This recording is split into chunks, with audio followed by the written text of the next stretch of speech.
I do. Live. You dicks. I'm just trying to eat. Literally had food show up here, and that's when they decided to go back to all of their matches. All right. I am talking to my fucking agent. Ugh. This is the worst fucking agent. Listen, we've got Gordon Ryan, Tim Spriggs on one mat, Vinny Magalhaes versus James Puopolo, and then Barbosa versus Garry. So there's a lot of matches to choose from right now. We're glad that you're joining us again. And if you could do us a solid, share this to all of the peoples, all of the times. Right now, we're probably going to be getting some food in a second. So please don't mind if we're, munching a little bit on the foods while you guys are enjoying. Because you're probably eating too, if we're being honest. You're drinking too, so you can go after yourself. Get them. Ah. Let me see here. It is telling me that we are live on email. So I'm very happy about that. Great. Thanks for informing me, Internet. I like when they tell me things I'm already doing. Email isn't my preferred method to watch video. Absolutely. So let's do a few things. Let's tell you that they were able to take a 20-minute break for whatever reason. I want to say, look at this. I like that we got branding here. You didn't tell us you gave these things. Look, it's OV Films, our director, giving us nice stickers to put on our stuffs, and we will. Okay, in a few minutes, we're going to bring on Tim from Inside BJJ, so give us just a few on that. However, in the meantime, we're just trying to figure out this is an interesting matchup with Vinny Magalhaes and James Puopolo in the sense that they're just two people that maybe aren't, like, in your face every 2 weeks in the grappling scene, but who are active members, very active competitors, who have a history in terms of their own branches of what they've done in grappling, and now are back, and it's kind of cool to see them do their thing. The one thing I'll say about both those guys, right, is like you don't see them heavily on the circuit, and then they show up and they always do really well, and you're like, what, where, what, how, what have you been doing in the meanwhile, and why not more? Yep. And sometimes things come up. I know that Puopolo, I believe, had a baby recently, okay, well, so that's possible. And sometimes you're like, I guess I should take care of this kid instead of going to a Naga. Blah, blah, blah, blah, blah, next generation. Or bring your kid to a Naga and sign him up and be like, he's 6 to 8 months. Is there a division for him? And Gordon's on Tim Spriggs is back. This is not where anybody wants to be. And of course, Barbosa and Garry are in the who is more swole competition. It is interesting where they let me feel your pecs. Let me feel your pecs. The thing is I thought that Garry almost went training day on him and was like, what, King Kong, and go, we'll get takedown. Now, there are a few things that are happening here. I was just very curious as to why they decided to take a break at that random moment in the thing. Oh, God. It looked like, this is some news. Apparently, BJJ World was almost trampled. And his experience over that way. And that was terrible to watch. We're actually also going to bring on a gent in a minute. We're going to keep Jordan Peitzman on. Just want to make sure he knows he should be calling in just a little bit. So very, very interesting to see how all of these things are going. Again, please make sure that you guys are sharing this stream. It is a new stream, not the old stream. It's the new stream. In case you guys were uncertain as to which stream this one is. Part due. I'm sharing it on verbal tap. So Gordon with the body lock and hand fight. It's a terrible place for one Tim Spriggs to be. It says over here, Kevin Gallagher says, Gordon is about to sub Spriggs. That is, he's been there for a while, so let's give him some credit on that. That's a tough place for anybody to be. However, yes, it's looking like the horror music is starting to set in for Tim Spriggs.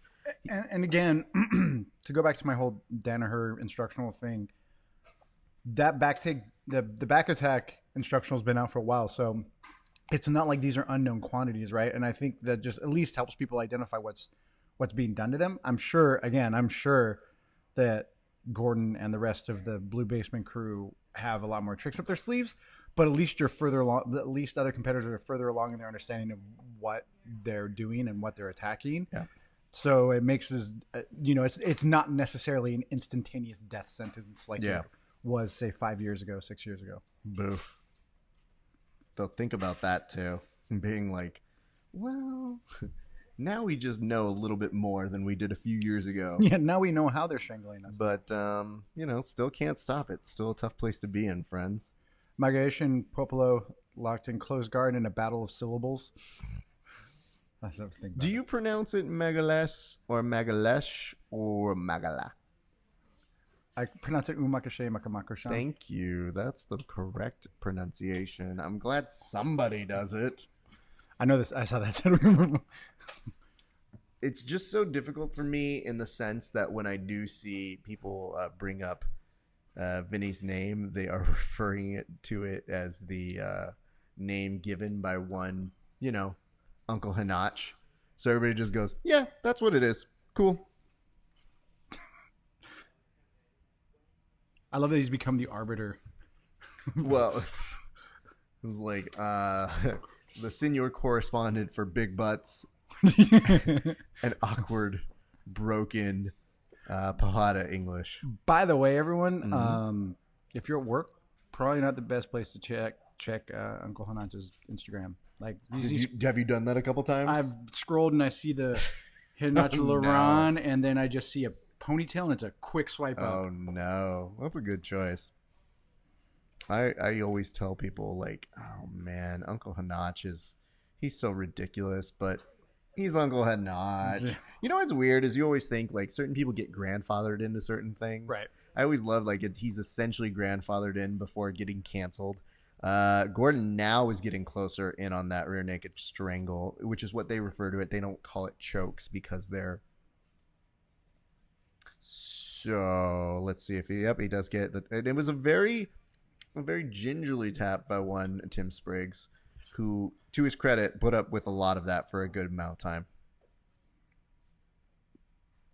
All right, we get Gordon Ryan advancing. So Gordon Ryan, that's a wrap on Gordon Ryan for today. We now are looking to see, is there? All right, yes, please. Is that Noah Tillis that is coming in? Perfect. So what we're going to do right now is I'm going to go ahead and break Dane so that he can get some foods in him while we bring on Noah Tillis, who's going to be joining us here.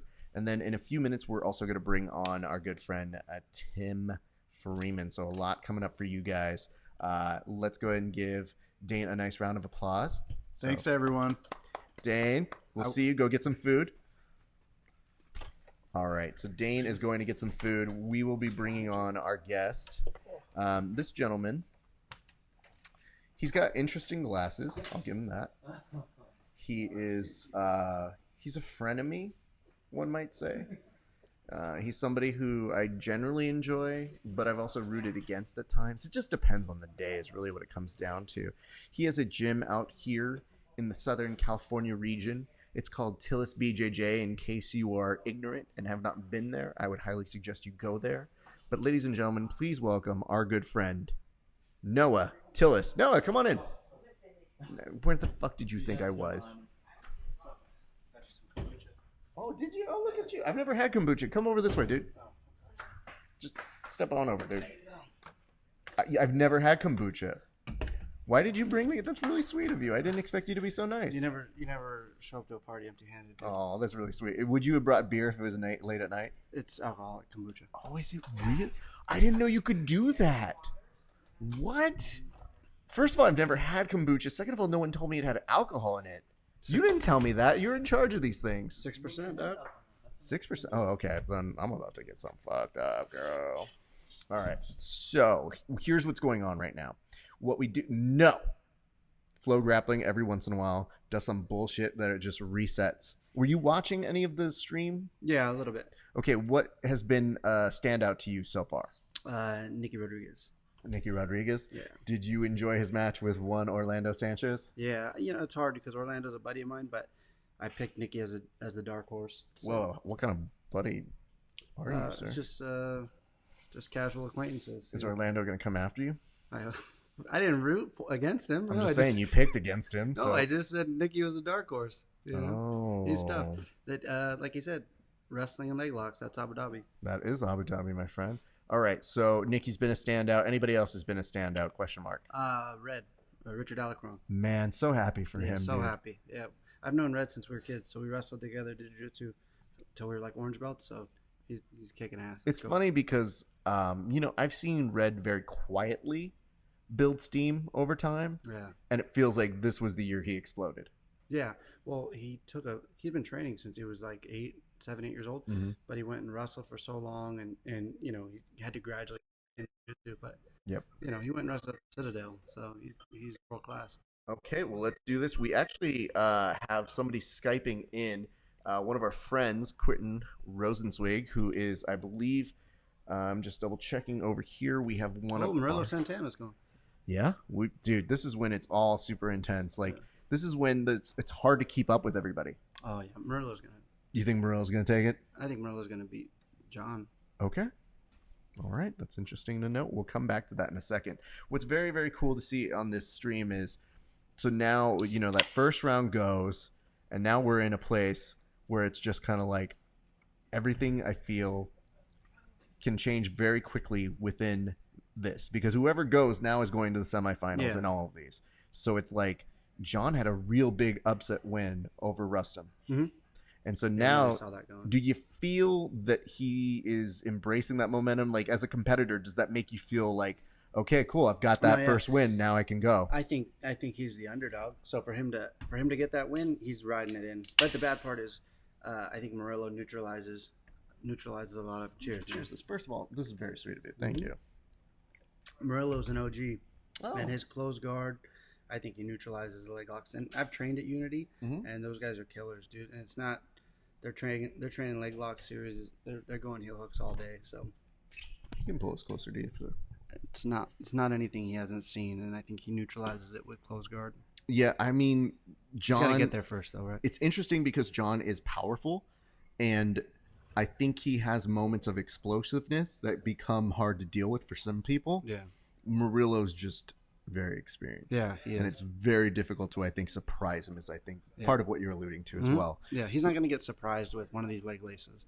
And I think, not saying that's all John has, he's skilled, but Murillo's a vet. So they're both here, though. They're both in the quarters. So Absolutely. Well, I mean, here's the nice part about ADCC that I think is hard for people to sometimes kind of put into context. But it's like when you're coming over here and you go, nah, you should have just not had that choke. Yeah. If you would have just gotten out of that choke, you would have won. I was laughing. Well, I was at open mat a couple hours ago, and me and one of the other black belts were rolling. And then we started bullshitting. And we're like, yeah, we just got to tell these guys, we're watching the Abu Dhabi. Like, what the hell, man? Why don't you just get out of that choke? Why don't you just sweep the dude? Come on. My instructor is very famous for being like, Hafa, do something. Yeah. And I'm always looking at him, and we now have an understanding after all these years together that sometimes some things he's suggesting for me to do, he'll be like, oh yeah, no, I noticed that doesn't work for you, and I'm like, no. And so I do this where if I'm underneath, I'll be like, 1 minute please, and he's like, oh, half, okay, he'll get out, and I'll be like, thank you, sir. I always do the just stand up, or come on, just push him off you. Do you ever do the just bleed? Are you just bleed? You just tell the kids, you're like, it just depends. If I have 2 or 3 of these kombuchas, I just become a major troll.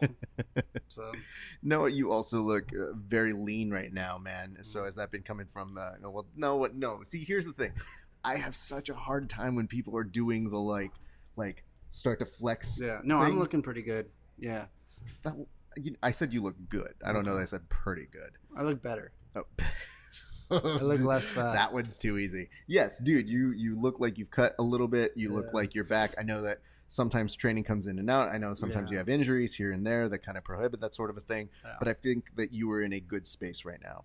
Yeah, you know what? That's exactly it. So I've been pretty frustrated because I had a match set for the Ultimate Mat Warrior Boogie show, and I popped my knee 2 weeks before that, and then so shit happens. It's a bad knee, and I had to pull out of that, and then I was getting ready for maybe to pick something back up. So a week after that, I started training, and I popped a rib 2 weeks ago or last week. So it's frustrating. I keep my weight down. My girlfriend makes me run because she says I'm fat. So I've been running a lot. I've been trying to not eat as much. Is she abusing you? Yeah, she'll run and then throw things at me and hit me if I don't run. And so it's kind of hard. But so I've been running more, and I feel like that's really like if I eat not as clean, but I'm running, it's kind of cool. That's But, good. Yeah, Because it's a balance. honestly, this is the hardest. People are always like, Raph, why do you train? I'm like, because this and food. Yeah, I used to like, you do this stuff for so long. I used to have to watch my weight, like in middle school and high school, and always have to get ready to compete. So when I didn't have to, I never had to, but when I was like, oh, cool, yeah, beer sounds nice. I can buy a pizza. That's cool. And then then I'm like 195 pounds. I'm like, hey, no, we got to match at 155, and I would have to drop 40 pounds. Or I have to drop 37 pounds. And it got to the point where the last couple of years, I was like, that really sucks. How about I keep my weight around 172? So making lightweight is pretty easy. See, I had the weird thing where when I first started doing grappling, I was coming close to about 2 bills. Mm-hmm. And I was like, I don't have, we're not of the frame that Yeah. should hold that weight. Yeah. And you're just like, oh, I should drop. And then all of a sudden I dropped like 20 pounds. I like to cultivate mass. So Yes. Once I dropped that 20 pounds, I was like, oh, I found the secret. This is it. Yeah. This is all I have to do. And then all of a sudden I was like, oh, no, that's it. Like now you hit that plateau of with grappling. You can do other things to help it. But see, I just want to do the grappling so that I'm not as fat. yeah. No, so my game totally changes too. Like 187 to 193, Noah, is just he's breathing oatmeal. My breaths are really deep. I'm laying on you for a while. But Can you explain? You said breathing oatmeal? yeah, so you get to the point where about 3 minutes in, you're just and it sounds like you're just breathing oatmeal. So That's I try amazing. to avoid that, and I look. It all goes right to my belly too, so I look like shit. That's amazing. Okay, let's talk a few things. We've got a few comments here. Sure. It says Gordon Ryan with the sub. Correct, Jesse. We also have Sarah who said Nicky Rod is about to upset that whole division. You think that's true? No, I don't think it's true. When do you think the party stops? I think Buchecha. Buchecha is the one Yeah, that stops him. Like I said, I like Nicky, but I think Buchecha stops him. Why? I think he can neutralize him with his athleticism, and he's one of the only people that can sub him off his back. Buchecha can sub him off his back, but he can also, I think, Nicky's having a hard road to get there, Yeah. Not that he's not conditioned or anything, but I think Buchecha stops him. Maybe not submits him, but taking Buchecha down is going to be extremely difficult, and if he gets him there, he's got to worry about like a legit guard. And we just saw there was an end, and I'm so sorry I didn't see it. Hold on. Jonathan Blank is trying to take advantage of this. I'm real. I thought I saw a tap for a second, but we may not be far from it though, dude. No, it's back. Looks like. Oh, Jonathan Nice. Blank trying to just get the positioning a little tighter on each of these intervals as they switch on over. Now Murrell doing a good job of blocking it. They're gonna get basically reset in a second. yeah. But I think they have to let him continue to move on.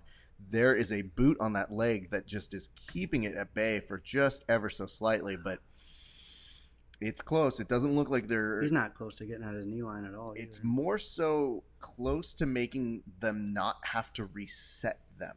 Like, they're in a position where they have to let this fight out before they say, no, we got to pull you back. Well, at least he hid the inverted one. Absolutely. It's interesting because now they have it on 2 different angles. So we have the flow zone one down here. I'm sorry, bro zone layer down here. And then we've got another angle up on the right-hand side. They're showing 2 different sides. I think it looks like he's very abandoning. helpful. Might be abandoning. Yeah? No, he's just hooking. No. Okay. Who's that? Let me see here. Are you talking about Up in the left corner? left corner is Jackson Salza versus Garzola, and then underneath that you've got Craig Jones versus Fowler. Oh, okay. So Fowler's tough. I just remember watching him at the trials. That guy is. dude, I think he's only a brown belt too. I believe that is correct. Yes. Not only brown belt's cool too. But No, I mean, he's- yeah. I mean, to be at this caliber, he's a monster. Well, he's training with Yuri Samoas and Caltera and all Mhm. those monsters, and I know he's been brought in. I know he's also done some wrestling training with, like, say, Daniel Cormier and over the times as well. Like, he's definitely one of those people who is training with high caliber individuals. Yep, every day. So the issue is now Craig That it's Jones gonna working get on a guillotine. You call it guillotine. Why do you do guillotine? I don't know. So speak English? What do you mean? What do you mean? It's called guillotine. Okay. Just based off of the way it's spelled. We're getting in run right now, and we are all set on that one. Awesome. Ladies and gentlemen, we're bringing on, returning to the show, the Hitman, Quentin Rozenzweig. Quentin, how you doing, sir? Very good. Really excited watching this John Thor Morello Santana match. So, what is your take on this match right now? Because it is fairly intense, and it is a game of inches that is happening. Incorrect or correct? Oh yeah, Thor is one move away from finishing this. If he can just split those legs and trap the toes, this match is over. And he's real close. Like his bite is real deep. He's at the far side control. Murillo's a strong guy, but if he managed to get through this, I'd be very shocked. What do you think is keeping it from? Well, it looks like they kind of reset them, but for a while they looked like they let them have to play in that corner. He needs to feed that far light over the top to expose the bottom, which is what he started to do. He keeps almost going for like a cloverleaf, though. Interesting. Quentin, I want to tell you right now, we've got my good friend Noah TILLIS on the line as well. I have a question for you, though, before we go any further, which is, given all that we've been seeing right now, like, what is your take on the day? Like, what is your take since the last time we spoke to you? Has anything changed that surprised you? No. I told you early on, I thought Nick Rod was the dark horse up at 99. He proved it taking out Orlando. I was a little surprised Kanan took out Yuri, but not really, though. Kanan's a monster. Like I said, Dante Leon. That Lucas-Dante match is going to be amazing. I'm really just excited the way it's working out. There's a lot of, like, dream matchups coming together. Oh, no, I have a question for you. He got the points. No points? It should be. Should be, yeah. Yeah, I think we're still waiting to see them. I think he's looking up to see if they are awarding them, and it does not look like that is the case. How is that not 2 points?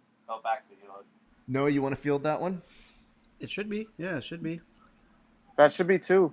Another 5 minutes. I'm okay with it. Oh, that's bullshit. Oh. Is he turning 10th planet? He went underneath. Yeah. No, he went underneath and underneath. Even well, if it wasn't hold 10th on. planet. Full disclosure.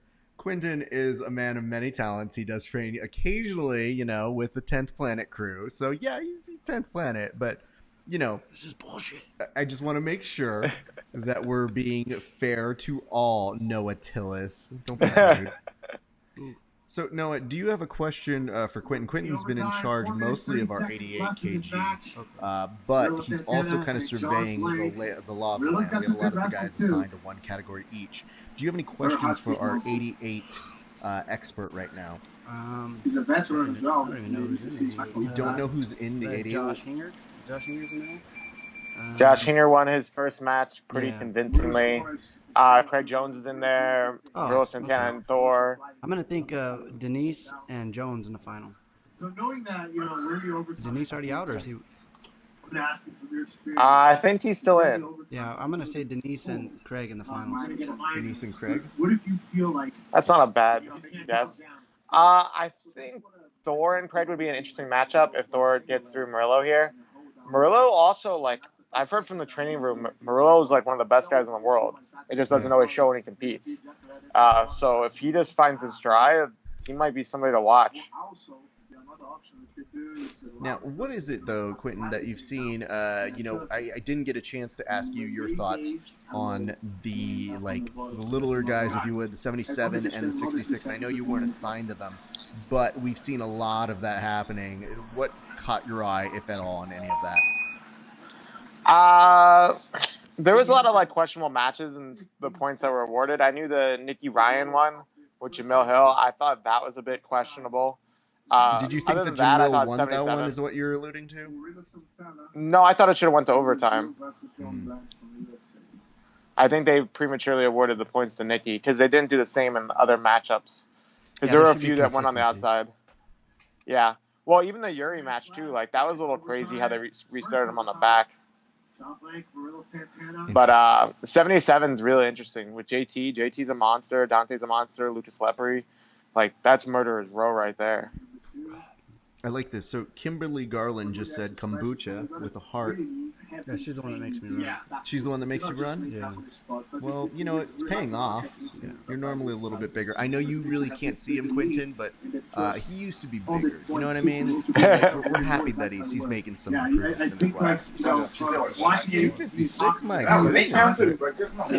Jeez. No, he wasn't. You That. obviously have But to train. Quentin, what can you tell us in your crystal ball right now? What are we looking to expect in maybe We the also next have to have hour? What, because we're the already training of talked the like, rule set and you understanding know, the that nuances. Nicky And Ryan. You really, said that he was your lose a dark lot of horse, little things. or I'm sorry, Nicky Rod. Or Nicky Rod. Thank Yeah.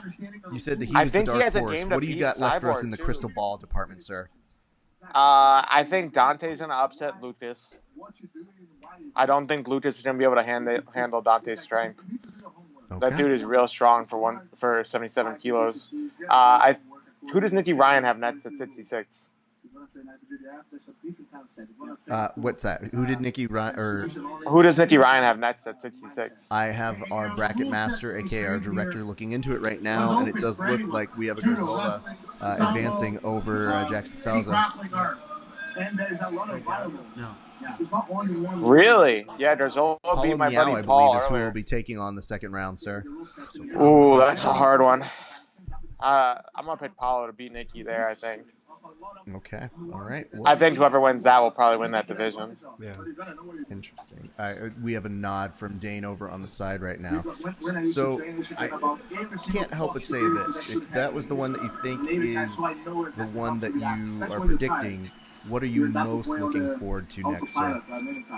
Like I said, I think Dante versus Lucas is going to be an amazing match. Did they not show any of Craig Jones yet? Less than a minute left. Or is he not up yet? No, he's up right now. It's him and I believe Mason Fowler are still going. However, I think they just reset our stream. Oh, god damn it. Yeah, with Jincy is facing Hinger. That'll be interesting. I think Hinger pulls it out. Sorry, we're trying to reset something over here. We're going to get our crew to make sure that things are going in well. So, Quentin, here's what's going to happen. We're going to take another break. I want you to do this. Why don't we check in at about 40 minutes, because I want you to keep an eye on our 77 and 66 divisions. Okay, sir? Okay. All right, dude. I want to thank you for chiming in. We're going to be back with you a little bit later. Our thanks, hold on, to Quentin Rosenzweig. We appreciate you, bud. We'll see you in a little bit. Later, guys. All right, peace. Look here. Look at this. Cecil. Yep. Says Gui-a-tine. Cecil's full of shit. Cecil's not full of shit. He knows how to speak. Who uses a more proper dialect between you and myself? Yeah. Okay, that's what I thought. Don't be rude. I got that Southside Whittier slang, dude. Because the Southside of Whittier. Okay, for those of you who are not in the know, there is no such thing as a Southside Whittier. Yes, there is. There's a north and east and west too. Yeah, okay, but you're acting like it's some sort of like Area? Yeah. no gang. No. Like there's a gang of people that's like, yo, fool, where you from? Southside Whittier? It's Oh, actually fool. Yeah, it is real. It's a real place. Yes, every place has a north, south, east, and west. But you know what they don't have? Gangsters. They call it South. I'm from Southeast Lake Forest. Hey, fool, I'm from Southside Whittier. South HB. Okay. myself tangled up here. If you don't break the equipment, Noah. So here's what's gonna happen right now. I think Blank beat Marilla. Or Well, Black. Or what was his name? John Blank. Yeah. John Blank. Yeah. Just Thor is really all you need to know. And Craig Jones is still in a tight race with Mason Fowler. So it is 0-0 with 128 left to go. It's got to be interesting. I mean, finish. No. Oh, they're just so slippery at this point. Hell yeah. What was that? Why? Just because of being slippery. Yeah. Okay. That was just a little like weird of an add-on where I'm like, they're real slippery, and you're like, yeah, yeah, they are. Whatever. I mean, no, you've opted to go with the Sans rash guard. Does it give you an advantage? No rash guard. Yes, that is Sans without. Yeah. Okay. Yeah, I like it. It's better. I get really hot in a rash guard, and if they don't make you wear one, it's cool to take it off. Do you get mad that you have to sometimes do a rash guard? Because the thing is, people forget when you compete MMA. Yeah. It's a different form. Yeah. No, I don't. It doesn't matter.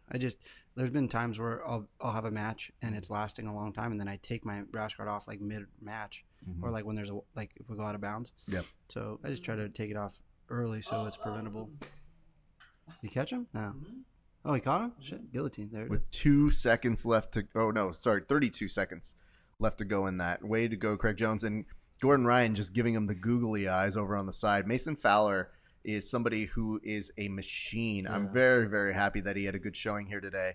So not a slouch at all. Can we talk though about Gabe Argis's tattoos? Right on the lower back. Gabe, you're a friend, so it's better you hear it from one. I don't think he knows what a tramp stamp is.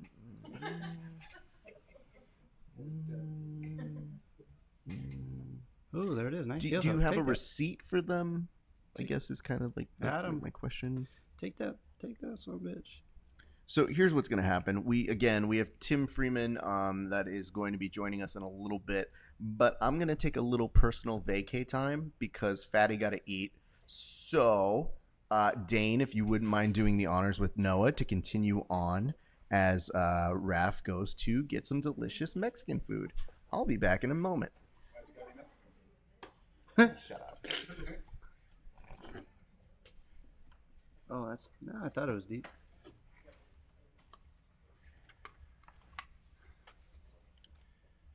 Yeah, so Adam Virginski and sort of that butterfly or knee shield half guard. That's his go-to. I got a lot of guys studying that butterfly guard series he does. That thing's annoying. Yeah, I have the gi one. I want to get the no gi one. Yeah. He plays a lot of the overhook too. Yeah. So the overhook where you feel like you're safe and that long ass arm grabs your back. Yeah. It sucks. I've noticed he's been playing a lot more of this that grapevine style. Ooh, maybe. Oh, Dane. No. Climb it. A rare instance where Adam Virginski's in close guard. He's probably a little scared right now, a little confused. Why are my feet touching? I've never been here. Who's Arj is it? Oh, he's with Denise. Yeah. That's what I'm thinking. I'm thinking Denise and Craig Jones in the final. But we'll see. That's a really good matchup because they have kind of a conflicting style. Yeah, so that'd be cool. Yeah. I don't know. I might have to give the nod to Denise. I mean, I don't. Just if you can wrestle him up, yeah. If it goes to the points section, I think Denise takes it, especially. Yeah. The cool part is to see how many gi grapplers are advancing. As a biased gi player, that makes me happy. Well, the other thing too that I was saying to Raph is that like this is the first ADCC that we've had where the Danaher instructionals are out. Oh. Right, so it's not like everybody's learned all of their tricks, but at least they understand what's happening better. At least you understand it enough to try to defend it. Because before you're having to reverse engineer the whole freaking thing and then try to figure it out from there. At least this way you could get in at the DNA level. You know what I mean? At least know the entries. Oh, DJ Jackson and Torres. Oh, they were buddies. They were teammates for a long time. Yeah. Honestly, DJ and Torres would be a fun finals match. That would be a finals. The one thing I was talking to somebody about yesterday was, which is going to sound kind of bad, but I think in a tournament setting, anything under 180 for DJ Jackson, he gasses. So like, which sounds really bad, because the guy's really good. But if he's got to cut to 160, the 77 is like 169, I think, point something. So it probably wasn't a bad cut for him. I've seen him make 160 and 65, but to do four matches, multiple 10-minute rounds, right? I think it's going to be tough, especially in this format where the wrestling is going to drain it. So we'll see. JT's been working with John Marsh a lot on his wrestling. That's his go-to guy. I went and visited Essential last December, and John Marsh runs half the practice with a really good wrestling program, and then JT picks it up right when it hits the ground. So that's a great combination, especially if you're trying to, and he is trying to raise a stable of killers. Yeah, all those guys are really good. Right. Yeah, I imagine there's no easy rules in that room. Not at all. And I think it was just like a Tuesday night class. I'm like, oh, cool, guys. I'm trying on that inverted armbar again against Hinger. That's his go-to. I think a lot of times he wants you to tuck the elbow in so you can go for the sweep on the other side. Yeah. So once you turn your elbow, I guess you can put that hook in. One of my questions concerns with Adamson as a fan of his is like, would his sweeping style translate to ADCC rules, right? Yeah. Were you surprised how not easy? I don't want to say that, but Kanan smashed him at Worlds. I think it was Worlds. Yeah. I was actually I was hoping for a good back and forth. Yeah, I thought it was going to be a good match, but Kanan just wiped him out. I feel like he was just training the answer, right? Yep. But it's a little looser with the no-gi, so see if he can make something happen. And DJ and JT are going to wrestle for 10 minutes, I think. Well, neither of them wants either of them on top of them. Exactly. So it's going to come down to a takedown. Which I get, because I'd prefer neither of them ever touch me ever. So Yeah. I feel it. Oh, Denise on top. Was it a pull? Had to have been, right? Yeah, no points. Yeah.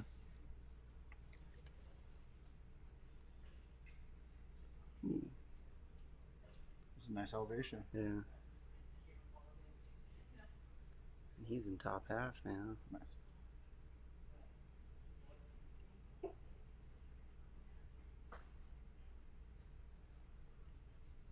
Oh, setting up a Dars.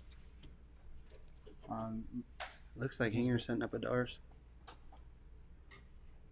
the problem is there's a guillotine off the Dars as well, which Yeah. is his go-to. Yep, and that's what he's looking for. Yeah. You're egging him to come up. There it is. Dang it. Good call. The cool part is I saw Hinger at the kids tournament last weekend. The guy's getting ready for the biggest tournament of his life, and he's Still yelling teaching, but still doing it. he's yelling at the kids at Dream, so that's kind of cool. Using profanity and everything. No, I'm joking. Yeah, he called them a little rat bastard or something, but they won, so it's cool. Those aren't your real parents. Now sweep. Yeah, that was pretty funny. It's like, hey, thanks, man. Caught that guillotine. So we were joking. Adam Virginski has a Dazed and Confused era. Yeah. Matthew McConaughey here. Yep.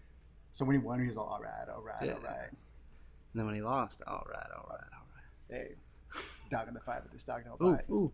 There's two. Two for JT. Nice double. Is there a lag, or are you just not giving us points? Or that had to have been So, two. no, so that's the thing we've been talking about is with these refs, you have to basically take a mortgage out before they'll give you your points. Like it has to close, and then you have to move at least one piece of furniture into the house. It's before in they escrow give you for a while, right? Yeah. It doesn't get any clearer than that. Ooh, is your interest rate above 4%? Can't give you those points, friend. That's fucked. Who's that? Oh, Tonon and Canuto. I'm gonna pick Canuto on that actually.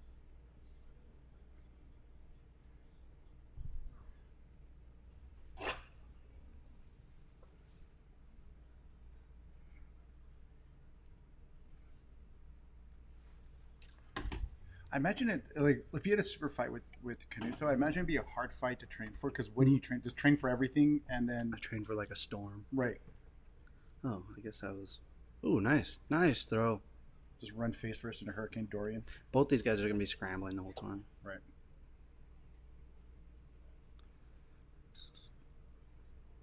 But Canuto's mean. I think he's gonna be a good style for Tonon. Very least one. At least won't be boring. Yeah. Still 0-0, and he's making his way past half guard. That's cool.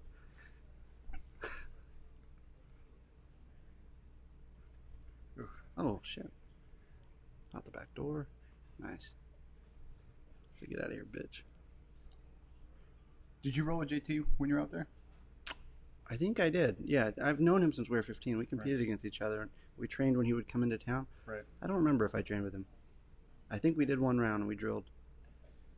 I like to feel that passing pressure. No, you don't. Okay.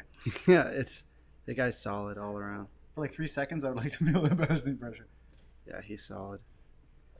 Well, and we were saying that too. He's another guy. How do you train for him? Like, his wrestling's good, his guard's good, his passing's good. I think his guard's good. I think that what you saw at Mundial's is the best way to beat him, but not the most exciting way. Is the dude from Alliance kind of stalled him out. Right. But he's solid. And the one thing we used to train, so I'd pick him up from the airport, and I remember we went to New Breed, and we rolled for like 45 minutes. This is before he was at Atos, and we were buddies. We known each other since we were 15. So I pick him up, we train, and I just remember like how fucking strong his legs were. Oh, really? Like, so he had an X guard, and I wasn't going over, but he had an X guard just extended. I'm like, his legs are so strong. And I can imagine now, as after everything's blown up. Well, even after HQ, because they have like a dedicated strength and conditioning coach. Yep. Right? So, he's been doing it for a long time. He was on the right path. Took all the right steps. But that was one thing. When you mentioned that, from rolling with him, his legs are like, not deceivingly, because he's not a weak man, but they're just really strong. It's just out of balance for what the rest of it. Yeah, I could see that. So I guess the only way it's better to put him on his back, but then his legs are super strong. So you have to have a really close smashing kind of pass, but you got to get him to his back first. Right. Gill-a-tine for Tonon. Cartwheels out. Nice pass. Question: Cali Strong, do they throw punches? Answer: Wagner Hosha does. Cali Strong. I think that's a washed up SoundCloud rapper, Cali Strong. I think. Oh, that's right. Little Cali Strong. Little Cali Strong from Santa Fe Springs. A crazy. How's Richard Alarcon doing? Last we checked, he was into the semis. Yep. Meow, misspelled, and just the name. He exists on this plane of existence, so I agree. There might be more than one. How does BJJ measure up against Krav? Very well, especially at ADCC. Like, you don't see the Krav Maga players doing well at ADCC. Nice. Is that the lag or is that the lag? So that's current. that's the flow zone. Cool. We were calling it the flow zone layer. Frozen layer. Frozen layer. That's a nice. Oh, cool. Yeah. See, I'm calling Canuto on this. If the refs wake up and give some points. Cali Strong asking if this stuff, quote unquote, works in the streets. It worked in Rio de Janeiro for like almost 100 years. Well, tell Cali Strong he can come and fight Raph anytime he wants. Yeah. If you would care to battle. Yeah. I mean, I know your SoundCloud rapper is not really your thing, but yeah. He can't freestyle, dude. Yo, dog, we already got someone that would challenge you, though. Yeah. Is it okay to fight the guys who comment, or we don't do that? Yeah. You can do whatever you want. Yeah. It's a free country, man. Yeah, it's a free country, Cali Strong. Pull up. Pull up, Southside Whittier, dog. Northwest Lake Forest. Yeah. I want to point out there's nothing funnier than... We also called almost Irvine. Than someone saying, yo, do we talk shit to people online? And I was like, yeah, it is what you want. Yeah, because I'm a gangster, son. That's what it is. Ask permission. Take his back. Canuto versus Tonon. That's That's the storm you were talking about. Yeah, this is nice. And I like how it's still 0-0, which I don't... No points. No points, even though we passed. I mean, I think that's how you get past his leg entanglements, too, is you don't stand still long enough for him to entangle. You pressure pass him. Don't let him load you up or anything. Dana's trying to elevate a... Did JT get the sub on DJ? I didn't see it. I was watching 3 other matches at the same time. I think so. Also, Cali Strong is lighting me up right now. We're about to get in a SoundCloud battle. Ah, shit.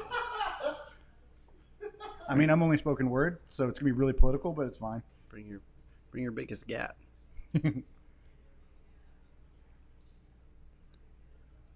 going to tell him his bread isn't organic. Wait, you don't even shop at Gelson's? Yeah. Pathetic. You're in the conventional produce aisle. That's nice. Yeah, I think Canuto is going to do pretty well. This works well for his style. Cali Strong, Matthew Webb. We out chill. Is that points? No. So, they are in the point portion of the match, and that's. Is that the thing? Yeah. So the first 5. I thought they got rid of that. No, first 5 are no points, and then the last 5 I'm are over points. here arguing shit. There's no points allowed. All right, now I look stupid. Aver Notos told me he was going to get in a fight with reps. He's like, "Those more points." Like, that's actually in the rules, buddy.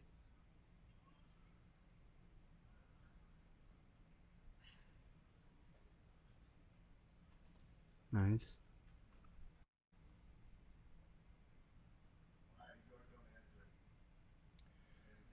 Callie, Krav versus weapons. I'm gonna go weapon every single. Well, time. what kind of weapon though? Like a sock with a bar of soap in there, or what? That's an oddly specific weapon. Yeah. I feel like somebody put a bar of soap and beat the shit out of me. Ooh, nice. Take his neck. Come on. Don't these black belts know how to do a guillotine? Come on, Artis. Don't do that. You're going to fuck up my picks. So we got to... I have a really bad gambler on my team. He's like he's addicted to gambling. Okay. Justin, he's been trying to make bets all day about Abu Dhabi, and we're trying to get him into rehab for his addiction. He can't stop gambling, so he's like, I got the over. By the way, Justin, you need to work on that. Yeah, and he's like, I'm gonna pick. Can we pick who wins the first match, and then who's gonna be the? I was like, come on, dude. You know, we can do it with Monopoly money, but you gotta chill with that shit. So. I don't think he's not betting me, but he's probably got 4 or 5 different bets going on. I tell friends I only bet with In-N-Out. Yeah, that's smart. Because who loses? Because then you get to go and buy yourself something. Yeah. Oh no, I got Denise won. I would consider Denise a favorite in the division now. Yeah. Rosha. Did they read? I like Rosha. Read a couple of them. Some dude wants to fight you, dog. Well, tell me and get these hands. We said where we're at. Yeah. We're at GF team. My name is Edmund Kim. Find me. Yeah. He's adopted. What? Yeah. It's a very traumatic portion of his life. We appreciate you not bringing that up. Yeah. The only thing that's really funny to me is that when he goes, "I'm your racist black wife," I was like, "That's not a sentence." You can make up the words you want to hear. You guys, Google Translate's become self-aware. It's just real dumb. Oh.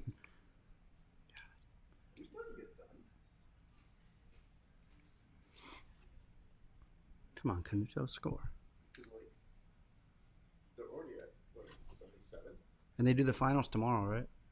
No, it's semis and finals tomorrow. Oh.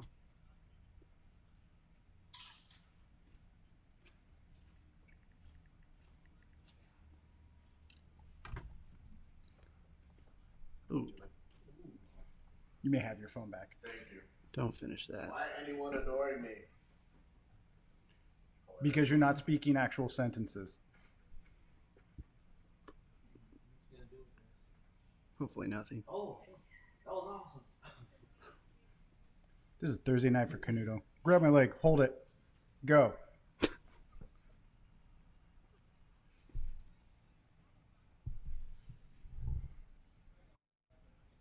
Oh, Lepre and Dante Leon? Ooh, Yeah. that's a finals match as well. Yeah. Tag him for a second. Sure. Dante Leon.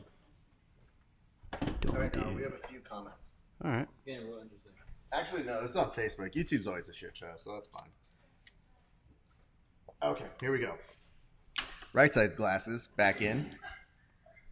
So, want to go ahead and address a few things. Number one, it says, "I like it when you don't wear one," aka your rash guard, and that is from Xavier Garry. Okay. I don't know who he is. Can't spell Xavier Garry without gay. Yeah. If you take out letters, yeah. Mm-hmm. And Justin Arabaran says Noah prefers no rash guard and no shorts. Okay, that's these gentlemen are getting a little weird, man. Yeah. No, I think these are your fans.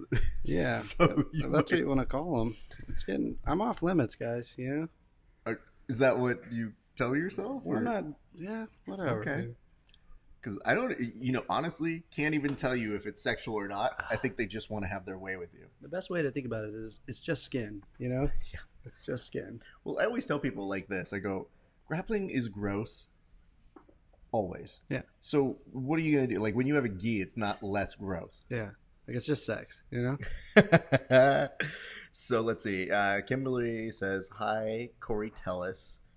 And they apparently are having a conversation. Kimberly says, "Hi sis, just watching Noah act a fool." Okay, you need to. Who the fuck are these? I'm just saying. Listen, we need to get rid of these people. Corey TILLIS. Last time I share your page. Yeah. Just look at this. Corey TILLIS is talking mass about you. Tell her to get her ass to work. I'm not telling anybody anything. What's up, Justin Thrasher and Danny? Good to see you guys all on the show. Ooh. I'm touching base with everybody right now. I'm going to go ahead and check on one thing in a second. However, we are close. Garry, Tonon, and Rotolo, it is still 0-0, 350 left to go. Meanwhile, Wagner Hocha and Vinicius are basically lollygagging into the audience. And Lepre's on top, which is not good. You know what I love about this, though? Is that they have all, like, these flags in the background. Like we're some sort of grappling United Nations. Yeah, that's kind of odd. It's just oddly put. I don't mind it. Is it all floor seating? No. It is sold out. Okay, that's what. Cool. Wink. Ish. That's a better way of putting it, yeah? Yeah. Because if you look at it, do you think it's sold out just from the audience shots that you've seen? I'm not familiar with the venue. Okay. So, I'm not familiar with the venue. I'm not sure. I don't recall, Raph. Yeah, I don't know how they do things. But, let's get back to the matches. So, Okay, fair enough. Yeah. All right, I'm going to go ahead and put a hit out. If you don't mind, we're going to bring on our good friend, Noah TILLIS, but I got to reach out. Not Noah TILLIS, you're here. That's me. Tim Freeman. I'm going to bring you back on. But now in Skype, give us a call. Yay. All right. So, Tim Freeman, if you are listening to this, this is your heads up right now. They are taping Vinicius, though, over on the side. Are you seeing this? Busted wrist or elbow? Maybe.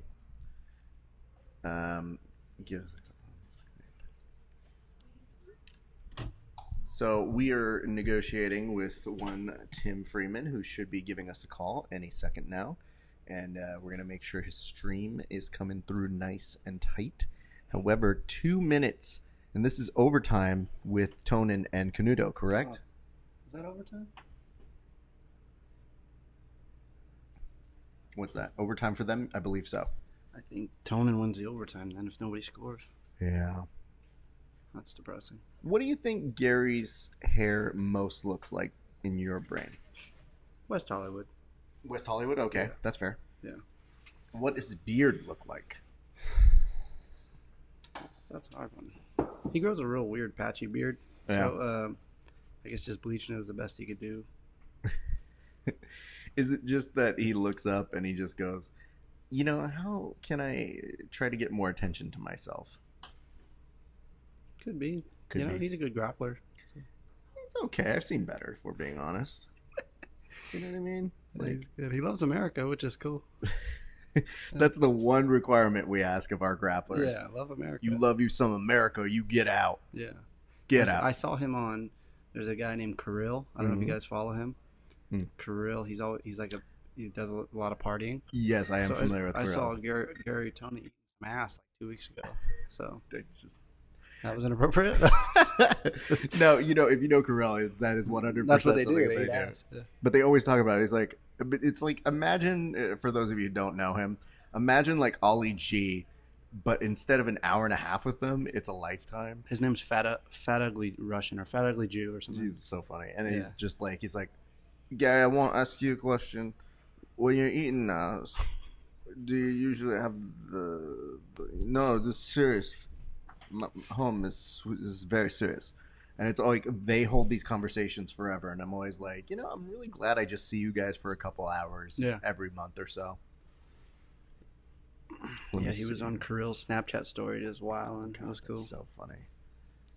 God, this is so great. Okay, so just to keep you guys updated, Canuto and Tonon is going to go the distance in overtime as well. You have predicted that Tonon will advance. I think, in this overtime he won. And he did have the negative advantage. So, yes, Garry is going to go to the next day of the grappling competition. So that's what we got going on there. I wanted Canuto, but couldn't. I thought if it was, which doesn't make any sense, but if there was points at that time, he would have won. But that's so funny. We got people in the comment section now that are literally just saying to that dude, I end you. So they got people sticking up for you, bud.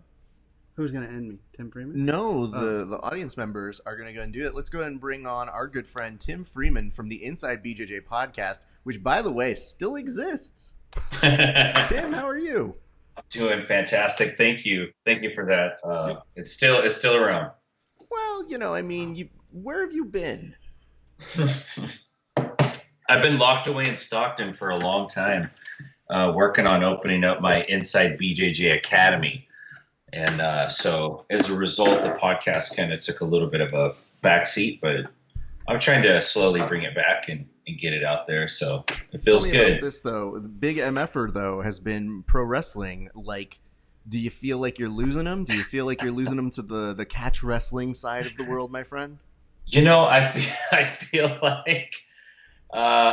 like I lost him. And now I know what it's like when you have a child that runs away and joins a cult. I was like, wait a minute. I think that you already have children, so I wanted to make sure you finish that ellipsis really well. Because you're just like, I think you have a child that was like, oh no. Young Freemans, I'm so sorry. Tim, okay, so let's ask this. I've got Noah TILLIS with me right now. We have a lot of questions for you. The first of which is this.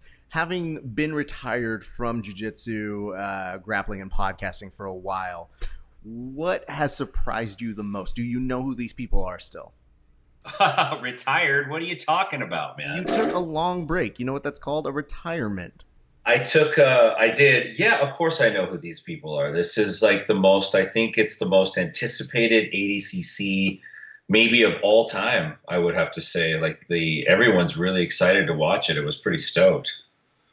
Okay. What were you most excited for?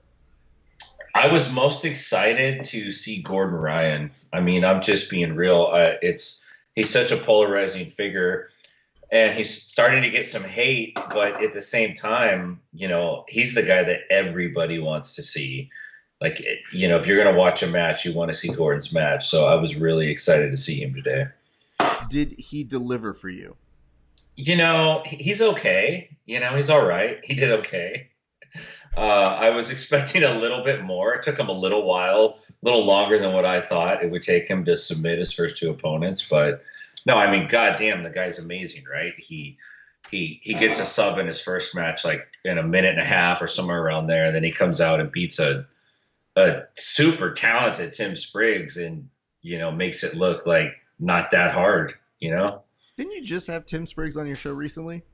Yeah, Tim and I, we're real good friends. Sounds like it. Sounds like that was a bad omen. So I'm going to write that down. Just saying, Gordon last appeared on my show and is winning. So, no, that's not important. It's tough to him in this sense when you do get there, you do get that polarizing figure. I mean, love him or hate him, Gordon is actually able to say, hey, click my link to give me more cash, and his fans will do it so that they'll sign up to Flow Grappling. That's insane. Yeah. I think this is the first. Dante Leon. He beats Lucas Lepre. Damn. Lepre had a real nice match earlier, too, against Keith Krikorian. Yeah. Was that hard to watch? No, and I'll tell you why. Lucas Lepre doesn't get enough love, man. He's an outstanding grappler. Keith is young. He's super good. Yeah, he's 10th planet, but he's young. He's got a lot of time. Like, Lucas has been doing this for a minute now. But that's a surprising that he lost. Lucas Lepre ended up beating Keith Krikorian. I thought Keith Krikorian was a weight class below. No, Keith is a 66. Okay. Yeah, 66. Lucas, wait, no. Hold on. You're talking about Augusto Mendes. Thank you very much for that catch. OG. You're right. I'm sorry. You're right. Let me see. Hold on. Who did he fight? I wanted to remind people, our guest here has been retired from grappling for a little bit. So, hey, look, I'm getting back into it. He's the guy who shows up at the tech convention and is like, well, I still got my iPad. Is that a thing? Hey, everybody. It was Lachlan Giles. Sorry, Lachlan Giles. Thank you very much. I appreciate that. Lachlan Giles. Yeah. Lachlan Giles. I mean, we all wanted to see him come out and do a little bit better. Tim, here's the thing, dude. One of the things I've always been an appreciation for what you guys do on your show is you're about spectacle. What about this is screaming spectacle other than the athletes to you? People's hate for flow grappling. It's amazing me how many people are anti-flow grappling in the jiu-jitsu community. Are you anti-flow grappling? No, not at all. It actually bothers me that so many people are anti-flow grappling. I guess I don't know if these are people that are new to jiu-jitsu. I don't know if flow grappling is like this really terrible organization that I don't know about, but I remember doing jiu-jitsu when you couldn't watch this stuff live. Like, you know what I mean? You had to buy the DVD later or go watch it in person. And now, we're sitting on our asses doing a companion stream of it, talking to each other. It's to be fair, we're doing it so that certain people don't have to buy it. Yeah. So do you guys hate flow grappling? Is that what you're doing? I wouldn't say I hate them. I don't hate anybody or anything, but I definitely know there's an audience that, like, when they go to sign in, says, I'm sorry, you want me to pay for a full year to watch ADCC? That seems weird. I think I paid for the full year, and then I'd go sign on to watch a fight to win, and they wanted me to pay again or something like that.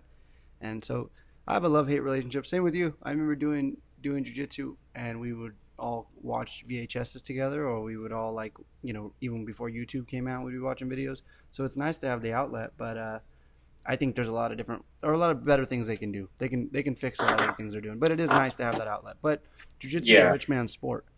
That's it. You pay for a year. Then you're paying for the different events, and it gets costly. So a lot of these young kids can't do it.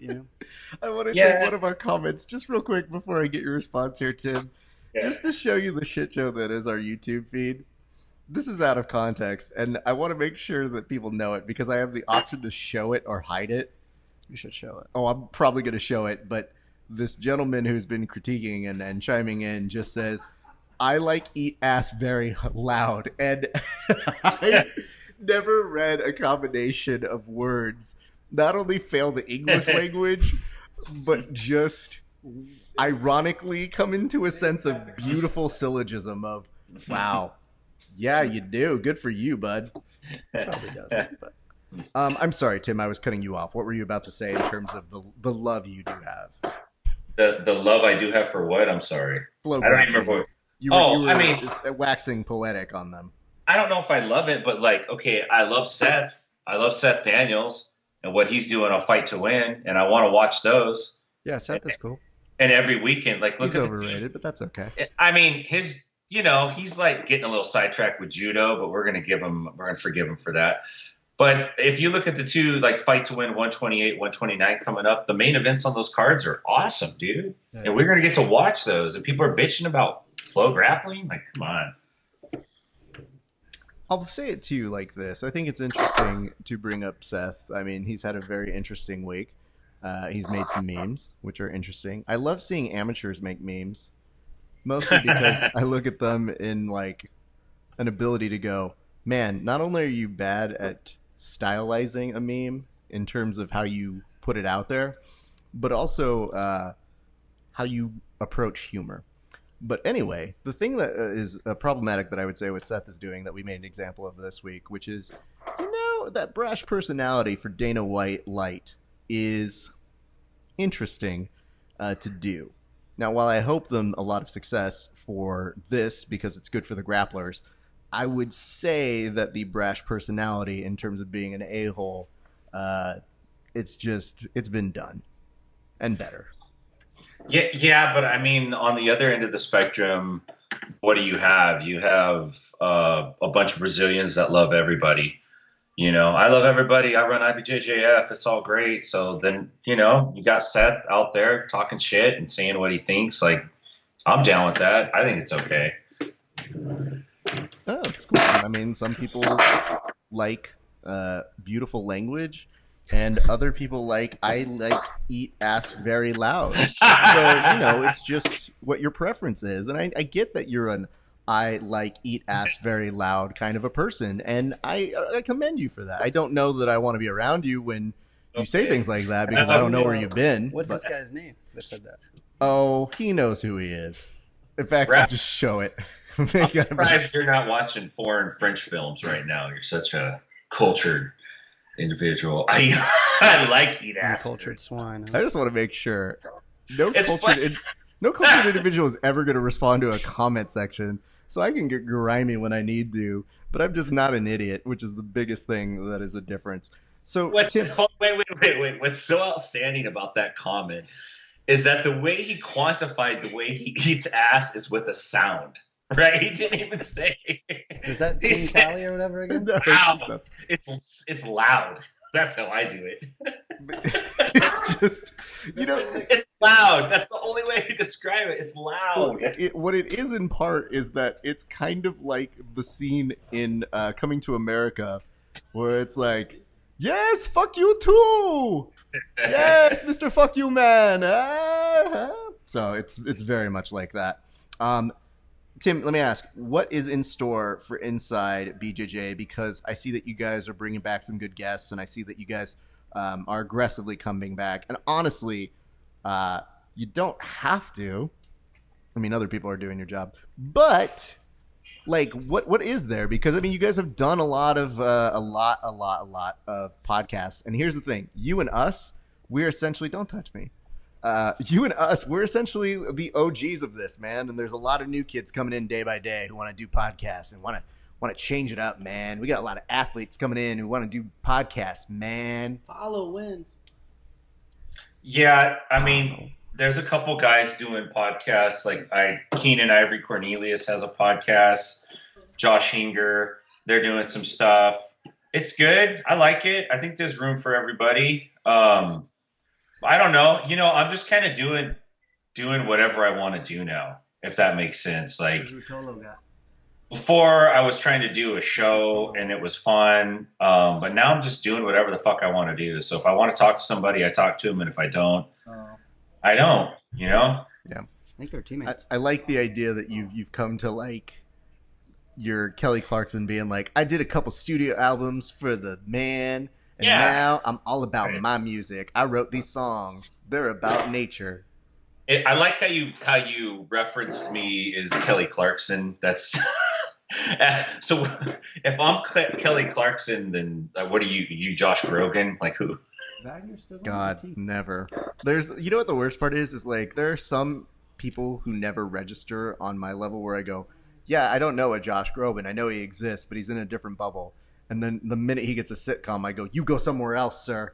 I think Red takes out Kennedy. Okay, here's some really good things that are happening. I don't know if you've got this going on your side, but Noah did update us. We did have Paulo over Nikki Ryan in the quarters right over here. However, even better, as we are narrowing it down, we've got Alarcon versus Kennedy. Which mat number are you guys watching? That's the problem. I can't follow you.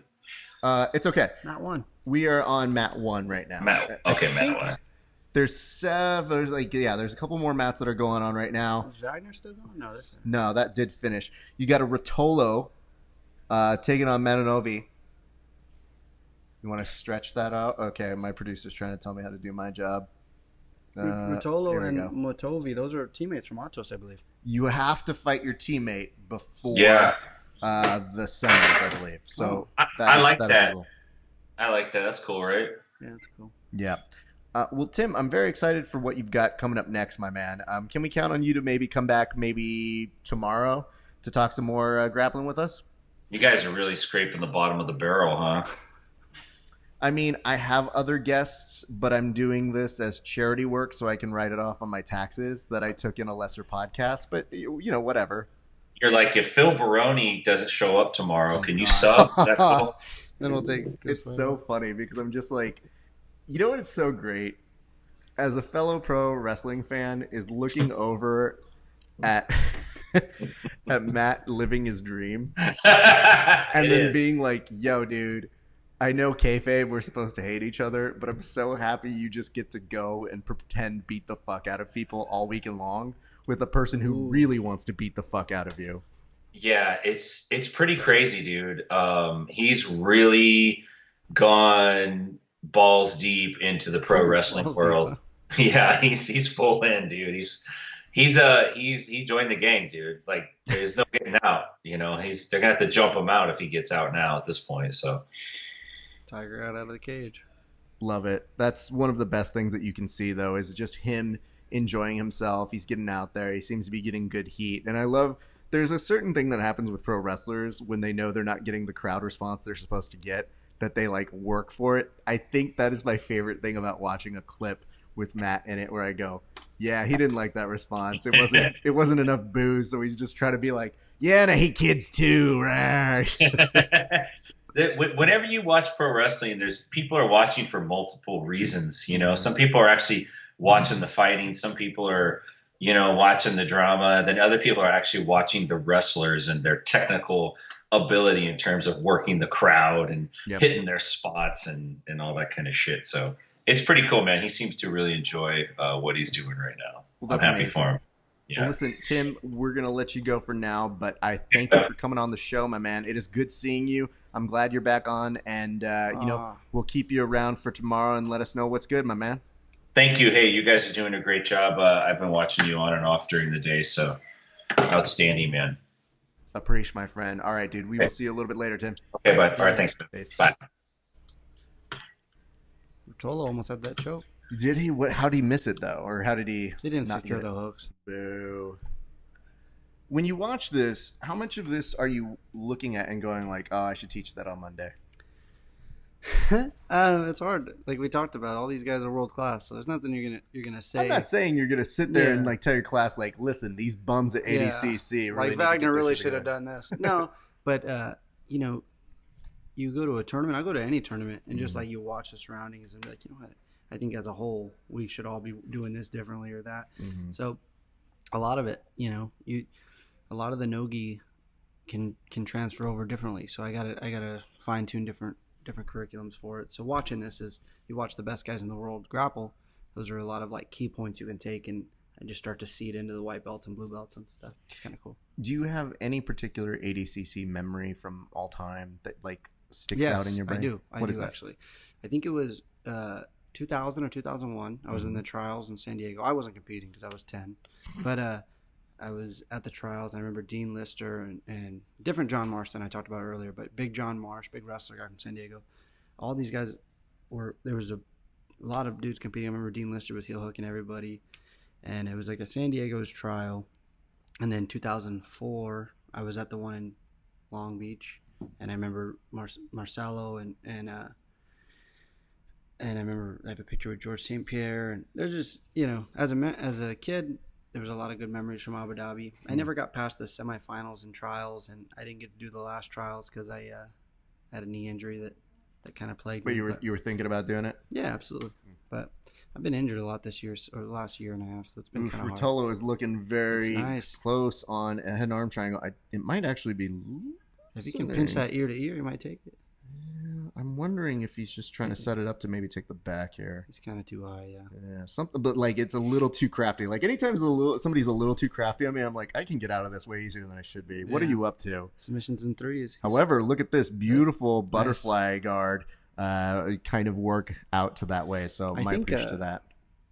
I don't want to mispronounce the guy's name, but his opponent is usually competing at like light feather, and I think he's done rooster, so I think he's kind of small for the bracket, but you know, whatever. Yeah, I like that. That's really good stuff. Oh, Kennedy, you better let go of that leg. I think you have a strong favorite here, sir. Yeah, Red's a good friend of mine. I've known him since we were 8. What's the thing about Red that most people may not? Whoa. Okay, you want to know something about Red? Yes. That's funny. why I asked that. Yeah, shut your whore mouth. One thing is, you see how shredded this guy is? Not in any weird sexual way, but you see how shredded he is with his abs? He eats 4,000 or 5,000 calories a day. Dude eats like shit all the time, and he'll eat like shit. He'll eat a bunch of carbs, have a big old pasta dish. He'll have like 5-7 different sushi rolls, and then he's just shredded. And that's one thing I never understood about him. He's always eating like crazy, but I gotta be honest with you, he walks around about 140. So Red and I did our first interview after he won his qualifier. And, you know, like I said, I've watched him and I've observed what he's done. And then once that happens, he and I both follow each other on Instagram now. Yeah. When that happens, I start to see his stories and I go, oh, good for him. He's celebrating today. He had that big win. And then 2 days later, I'm like, okay, dude. He eats like that every day. It's getting, you know. And that shows you, we'll show you there. Yeah, 2 days ago. He was eating like this massive meal. And then I remember like, oh, he doesn't have to cut weight for 145. Nope. That's nothing. It feels like it's just adding more fuel to the machine that is him. Yeah. But I have to say, he is down 2 points Oh. to Kennedy right now. Yeah, but he was also So- down 2 points to Grippo too. So This is true, but this is 2 minutes and 40 left to go. And this is the kind of thing that you feel like Cobrinha yeah. is like he's ingrained strategizing. in him. Yeah. So up on the top, though, it looks like we have a overtime. We're getting a decision now, and it looks like, my Rotolo. friends, the Rotolo Brothers, or is it just one. No, Yeah, they so- don't go together. Okay. Not at least to my knowledge. Although I did say, I was like, if they did trade off, we wouldn't know. And it's like one That'd be kinda Rotolo cool. took one It's each like we round. both did. We both did Abu Dhabi.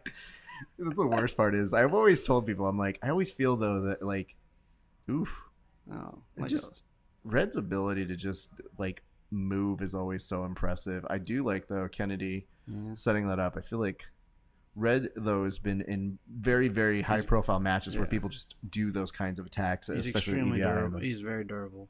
I haven't had the opportunity to train with him yet, but I'm not looking forward to it. Kid doesn't get tired. I will say, I was telling, I think him after one of the interviews, is I was like, dude, your back control drills are ones that I would like to Yeah, learn that from. that match when he did the combat jiu-jitsu, he looked so composed and mature. Yep. He competed extremely mature. Where, he adjusted, rode the time, did what he needed to do to win those matches. That was kinda So cool. grueling to see continuously like I that. watched that while eating a whole Pizza Mania large pizza. I like that you're trying to do this so that when he watches this, he goes, respect, Noah. Yeah, I eat too, Red. I eat too. But the thing is, I was like trying to give him that like old person like heads up, like, I don't know, man, that metabolism doesn't last forever. And he's like, no, you don't know my situation. I was like, I'm pretty sure it goes away. And after like a month straight of just watching him eat food, I think one day I sent him a text and I was just like, I'm done, dude. I Yeah. can't. It doesn't go away. You have to stop doing this just to make me like I've gained weight just based off of this. Do you continuously touch me every time you take that drink? Yeah. Okay. I'm just saying I wasn't exactly planning to use the hashtag #MeToo on this, but like I'll take that SEO if I need. Yeah, well, you started it by saying how good I look. So I said you looked better. I didn't say you looked great. 30 seconds. Let's go, Red. What is he going to do here? You think? I mean, this is so hard. One of his Yeah. best specialties is getting someone to stand up, and Kennedy will probably try and game this system. How did he get his 2 though? That's what I don't remember that. That is a good question, my friend. Oh, pass that shit.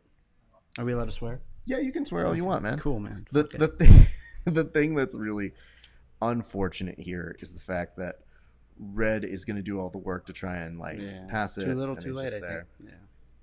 But great showing. His first ADCC, and he's already making a good impression. Yeah. Two Southern California guys, though. That's kind of Yeah. cool. That is pretty dope. All right, Kennedy moves on. I like Kimberly's like, it is sexual. She needs to stop. Jesus. I don't want to have to beat her when I get home. Oh, let's not do that. Okay. Something also tells me you're not the one that is beating. That's true. So I'm just putting that out there as a guess. I want to make sure that as we continue to go on, if you guys haven't done this yet, do us a solid. Share us. Give us some likes. Give us some hearts. Give us some moons. Whatever Lucky Charms things they have on the Facebook. If you're watching on YouTube, give us one of those thumbs up and share. Really what we need is shares. So if you guys wouldn't mind doing us that solid. Albert Tapia is watching, or Tapia if you would.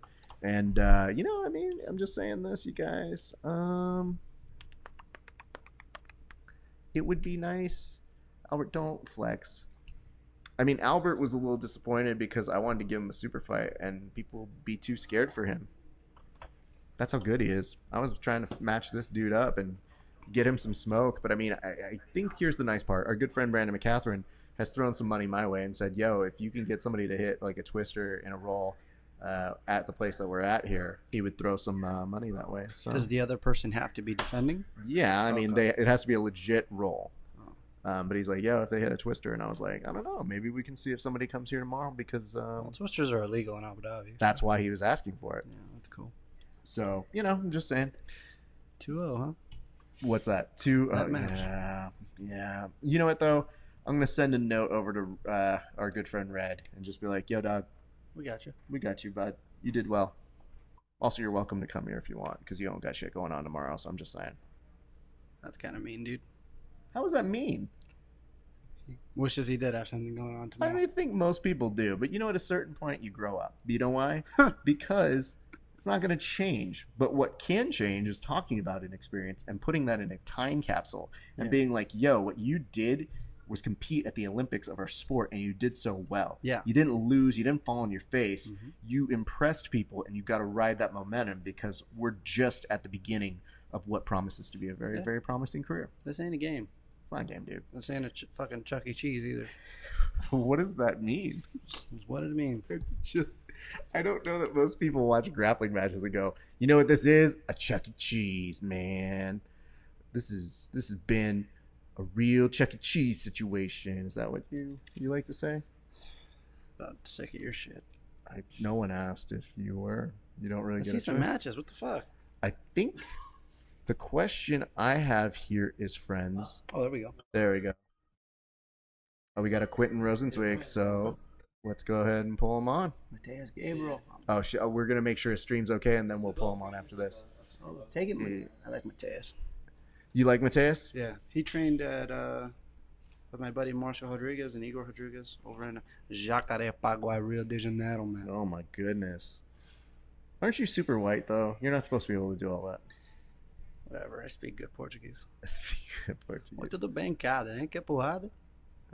Você é treinar, huh? That's not bad. That's not bad. That's a passable enough impression to get through.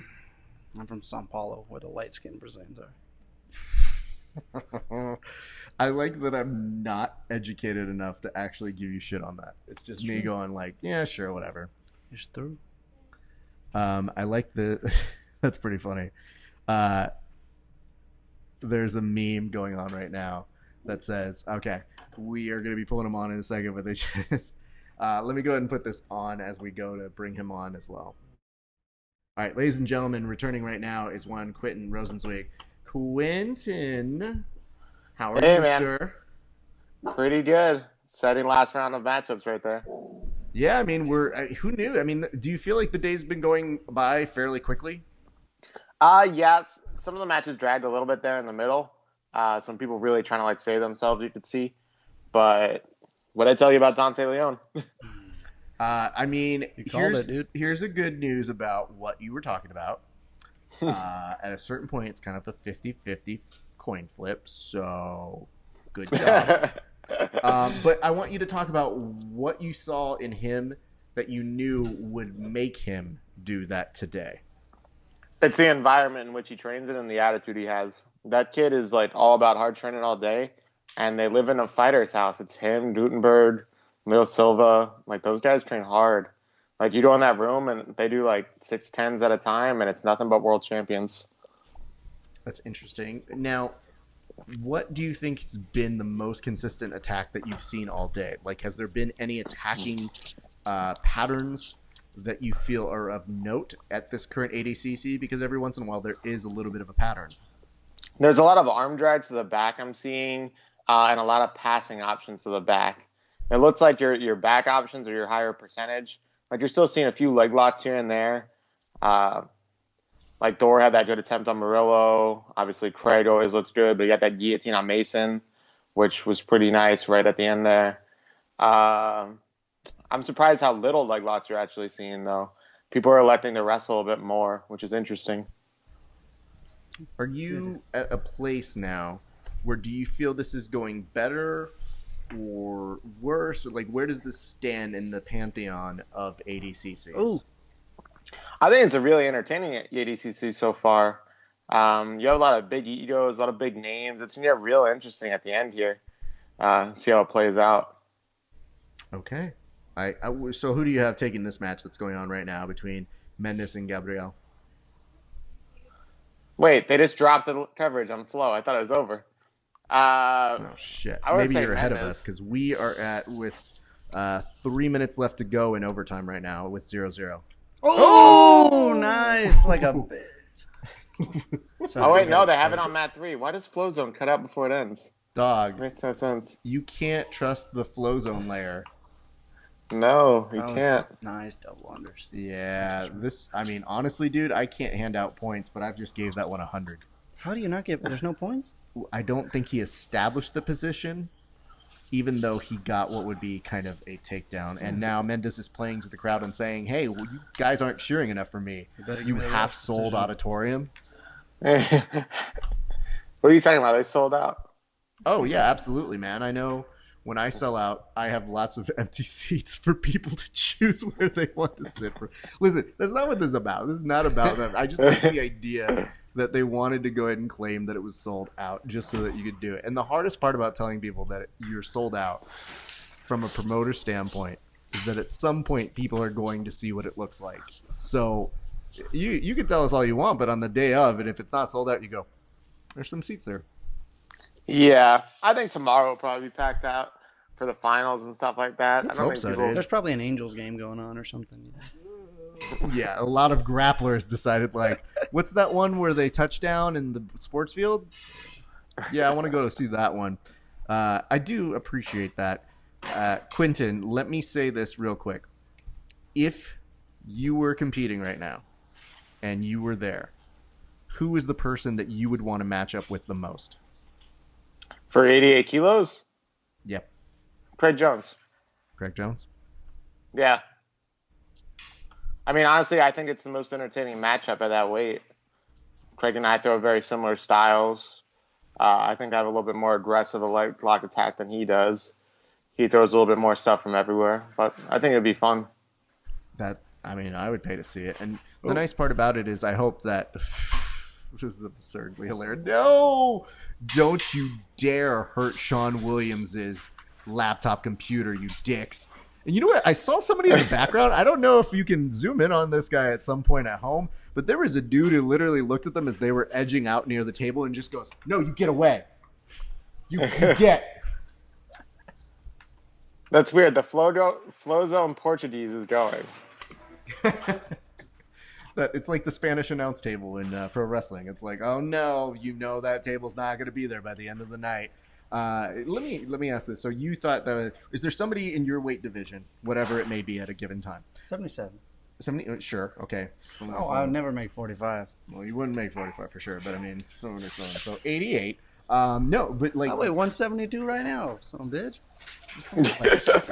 Dude, you need something to be there if you're gonna fight. I will say though that you are going so like. I almost passed out. In your division, who would you like to match up with and why? Probably Garry. I've never competed against Garry. We've been on opposite sides of brackets. I think it'd be fun.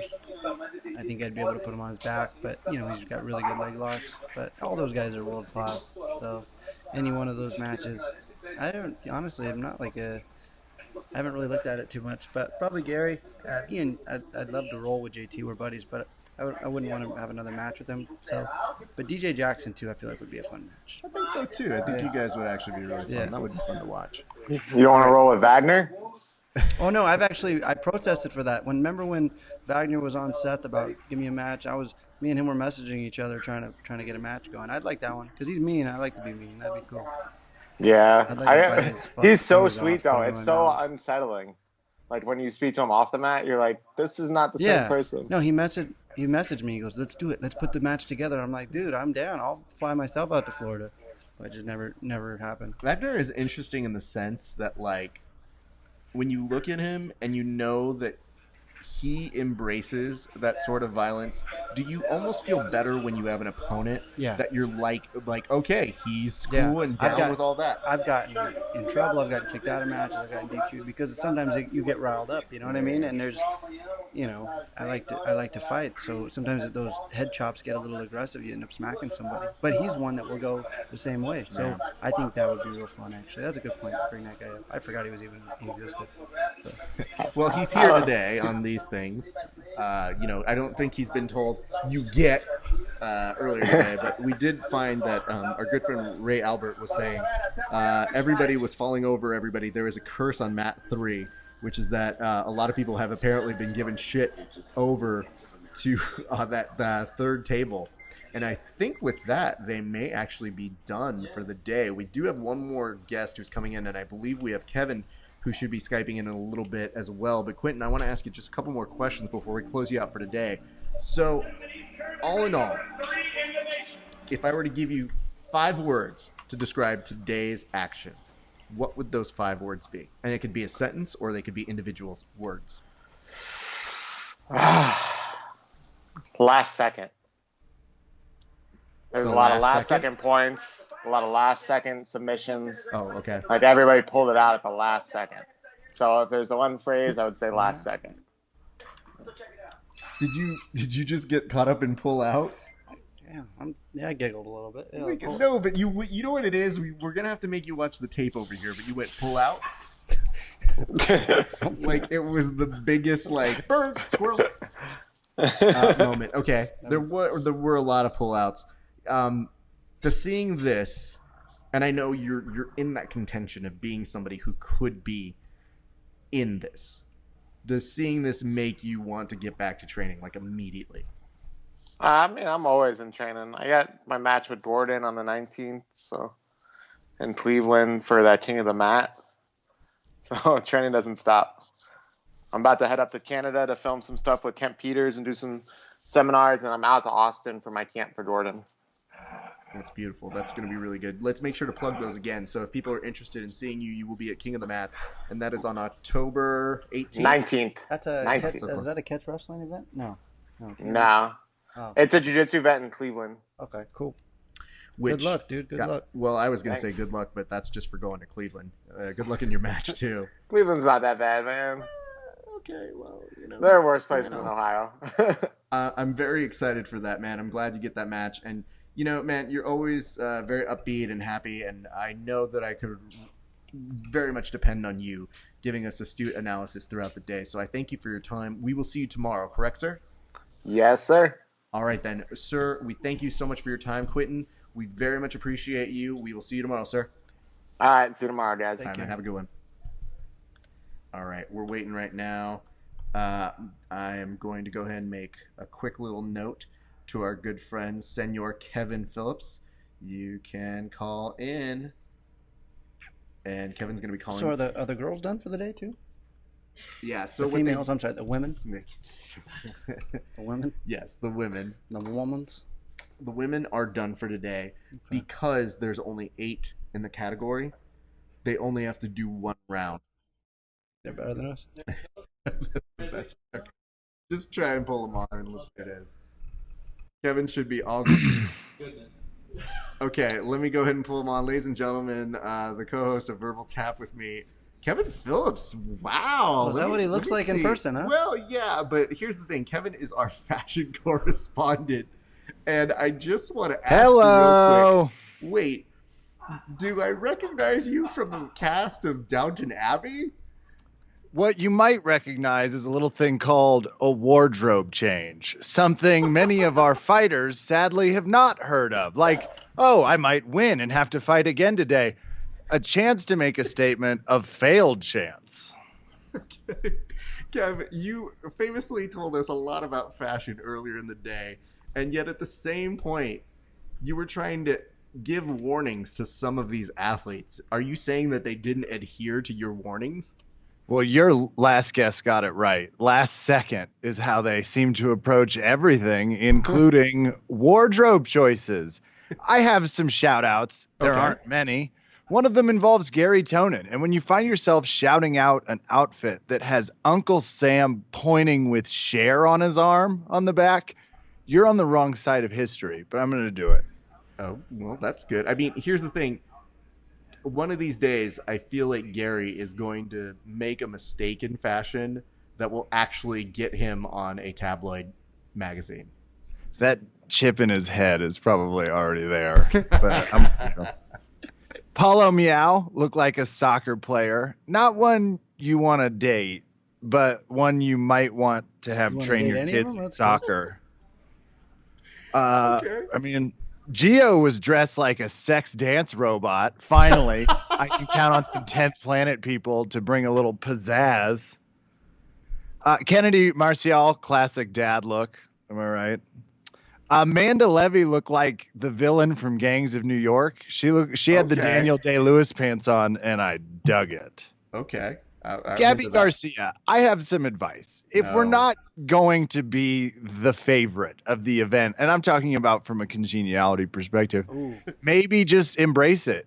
Pick a nice bright green, get some never nude cutoffs, have a little fun. Just an idea. Are you afraid that Gabby Garcia might hear this? 100%. That's Okay. why the sunglasses and the Well, beret. thank you. She'll think it's AJ and just take a left. Orlando shed one layer. I would say it was just one layer too little. I could have used just him and his jock strap in that last one. Let's see Nicky Rod deal with that. Yuri Do you think that would have Simone helped him though if he had just gotten down to that one last little layer? couldn't have hurt. Okay. You try shooting a double leg with all of the Orlando Sanchez's looking right at you. Yuri Simone, for a guy that once wore the one sleeve rash guard, a bold statement that shaped the spring of 2018, that tape was the most interesting thing he wore all day. And I don't think that should count as an accessory. And a final shout out to the Ryan brothers for matching. It was adorable. Who wore it better?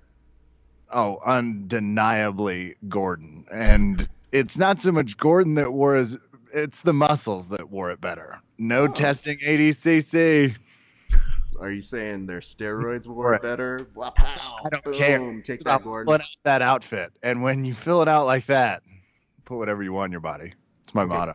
Kev, tomorrow is a big day for everybody. It is semifinals and finals, which means these could potentially be the photos that are in your iconography for everybody. If they have the opportunity to go home and raid their rash guard collection, what should they be doing to make those corrections for tomorrow to become iconic? I thought about this. I texted Calvin Klein. Hasn't texted me back. But would a pattern kill anyone? Has anyone heard of a little? I know they have access to some good grapplers. It's fall. Maybe give us a little pumpkin spice. It's LA. What about sort of a mural type rash guard with some red hot chili peppers? I don't know. A fire, traffic, something. I will say a mural about the chili peppers in California is actually the word redundant defined in a dictionary. And not a single statement was made. Like no one put like free OJ. Just something. The juice. You know what's weird? This is where OJ was making his getaway. Do you know how I know that? I was at Disneyland. He was an Anaheim. And he was driving past me while I was here, and I was with my best friend, and my parents were both at Parent World getting drunk, and they came back and they're like, this dude, OJ's just driving, dude, the juice is loose. And I was like, Dad, I think the juice is loose in your mouth as well, if we're being honest. So, just saying. Jealous. Not a lot of people got to see that Bronco. Well, Kevin, can we expect more of your fashion iconography tomorrow? I'm exhausted, but I'll do my best. Okay, The amount of shirts that came off was troubling and beautiful. Okay, well, that's good. I mean, you're around both Noah TILLIS and our next guest, who are very proponents of, you know, the no rash guard or freeing the nipple or shirts or a jail cell, if you would, hashtaggery, Kev. Amen. Well, I will say this. Do you have anything to say to Noah TILLIS, a person that you've already beaten in Over Under Kevin? I think I won. What the fuck? Oh, I just thought you lost. I was just going to go with it and see if that happened. I don't, but I love the horn rim glasses. Again, it's about accessories. I think the fighters I should don't make a even need choice them. themselves. I can see really well. Exactly. that. Put some Patrick Mahomes like red glares on it. Freak your opponent out on your way to the mats. I'll look into Not this year. Can't wait. Well, Love Kev, it. Before we let you go, the last comment we have for you is I give his hair a Ben- 4, and I don't want to talk about how big the scale is. 351-427 just said, I'm just saying, Flo doesn't have a fashion correspondent. There it is. Not this year. Team Grappling Hour. Ladies and gentlemen, Kevin Phillips, we'll see you tomorrow, sir. You know, I gotta say this. I pitched one bit to Kevin, and I said, fashion correspondent, and he's like, I've got it. And he does. So I'm very pleased with that. Noah TILLIS, I'm gonna ask you if you wouldn't mind Good times. coming on over. Well, I don't have 3 mic setups. I don't know what you're talking about this one. Noah, you are a delight, and thank you, and also goodbye. I like that you just tried to flash your junk at the camera and be like, "Oh, did you see this real quick?" Free show, ladies and gentlemen. We're gonna actually speak to someone who has firsthand knowledge of what the inside of the Anaheim Convention Center looked like. He will give us the scoop. He will tell us the secrets of what was going on there in a place that I don't know about. Ladies and gentlemen, whenever you bring somebody on, you got to bring somebody on who gets that news. That's not just regular news. It's nasty news. Ladies and gentlemen, please welcome Nate Harris. You are quite actually good at finding your way over this way, sir. I just got. Wow, that's loud. Yeah. No. You know what the thing is? It can't be too loud because we've gotten notes that we were too quiet. How's that? No. Oh, are you turning us down? Okay, awesome. Thank you. How's that? Number one, Okay. thank you, Kevin, for that amazing segue into me being here and Yeah. bringing up the no rash guard thing. I don't know if he planned that, but it was really good. I'm not lying when I say I definitely think out my bits. The hard part is I don't know if they'll always pay off when I go, Oh yeah. I'm not in charge of an 8-hour show. It just happens how it happens. Are you doing an 8-hour show? I started at 10 a.m. Jesus Christ, man. I know. Can we cuss? That's Yeah, fine, you can do whatever you want, dude. I don't give a fuck. Whoa, dude. Fuck. This Yeah. is a family show. Let's calm it down a little bit. Thank you alright? for telling me what kind of show I'm doing You're here. fucking welcome. Ref, this is a family fucking show, you God fucking damn it, asshole. dude. Also, number two, I really think it adds to the show that every guest has to awkwardly crawl over you to come on and off. So I thought which about think is a staging for really this. good bit. And at first I was like, maybe we should find a way to let them go over me. No, I think it's amazing. It's a solid fucking choice. It's if we are nothing else but solid choices, my friend. I want to make sure we ask a few things. Nate, you Ask flew me. in from out of town to be here. I did. Question the first: is it worth it? Yeah. Why is it worth it? Oh, I have to. I thought we were just yes or no questions. No, this isn't like Yes. a lie detector test. You're not really hooked up to anything. Yes. Mm-hmm.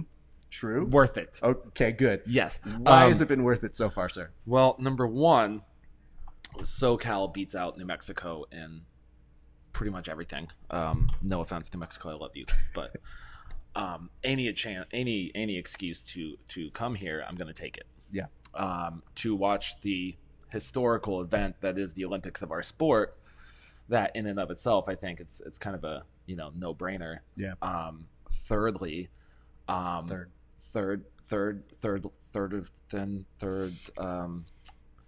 secondly, threely. Okay, I'll Three- take that three one. of them. Actually, you know what? That's just as nonsensical as being like, whenever people go, and lastly, I'm like, oh, no. Okay. Okay, well, I won't say lastly. I'll get to like eightly, Okay. or however. I don't know how many bullet points I have yet, Raph. Octavely. Right? Thirdly, threely. I get to see beautiful, handsome friends Look at this. like these guys. This guy right here. Okay, look at this beautiful face. Why are you touching me like you're blind? Why would I not touch you like I'm blind? It's just... Let's show some skin, Raph. Okay? Actually, I haven't worked on this too much. This farmer's tan is like not bueno right now. Look Uh, at the difference between this and this. It's really hard to tell, but it's very pale. I'm sitting next to you, and I don't really see that much of a difference. It really, it is. You can just... I think you look great. Thank you. I appreciate that. How not sold out was it there? It wasn't very sold out. There's a lot of space. Really? Yeah. That's so strange. They said it was going to sell out. I mean, it was, I don't know, If you had to guess. like 80%, 75% maybe? 60, 70, 70? I don't Okay, know. so let me put it to you this way. I'm going to say some numbers. That place holds Okay. 7,500. There's not 7,500. No, but they were going to cap it at 3,500. Okay. Which, Well, again, they did close off half of it. which you didn't need to. But they wanted to make it seem like it's sold out. So they Right. said 3,500. Did they hit that? If they did, not everybody showed up. Do you think they're waiting to come tomorrow? Possibly. They're like, fuck the first couple rounds. I only care about the The finals. true LA crowd. It's Right. like, I'm not showing up till the second day anyway. Yeah. I'm not gonna show up. before 2 hours late to the party. Okay, I have to make a fucking entrance. Fucking divas. Let me ask you this. Yes, ask me. What has been the best part for you? Aside from matches, because we're going to get to matches in a second. Okay. But what has been the best part about the viewing experience live? The viewing experience. I mean, really just like watching it live. Yeah. That the experience is the best part. You know what I mean? It's like, it's one thing to watch on the screen from 1,000 miles away, but it's like, oh shit, I'm watching this live. Like that's something, you know? It's not nothing. What has been your favorite match?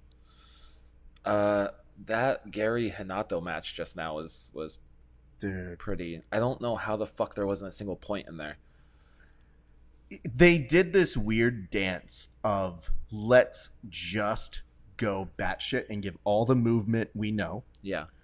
and we're gonna do it within the first 5 minutes so that you can't do shit with it. Right. So that the last 5 minutes just seem like an epic can't establish control marathon of. I think I saw a point in there, right? Yeah. There should have been. Garry should have got points for the back control at the end, I think. I mean, he's too white. That's true. You know what happens? We do know. Fuck white people. Right. Yes. Yeah.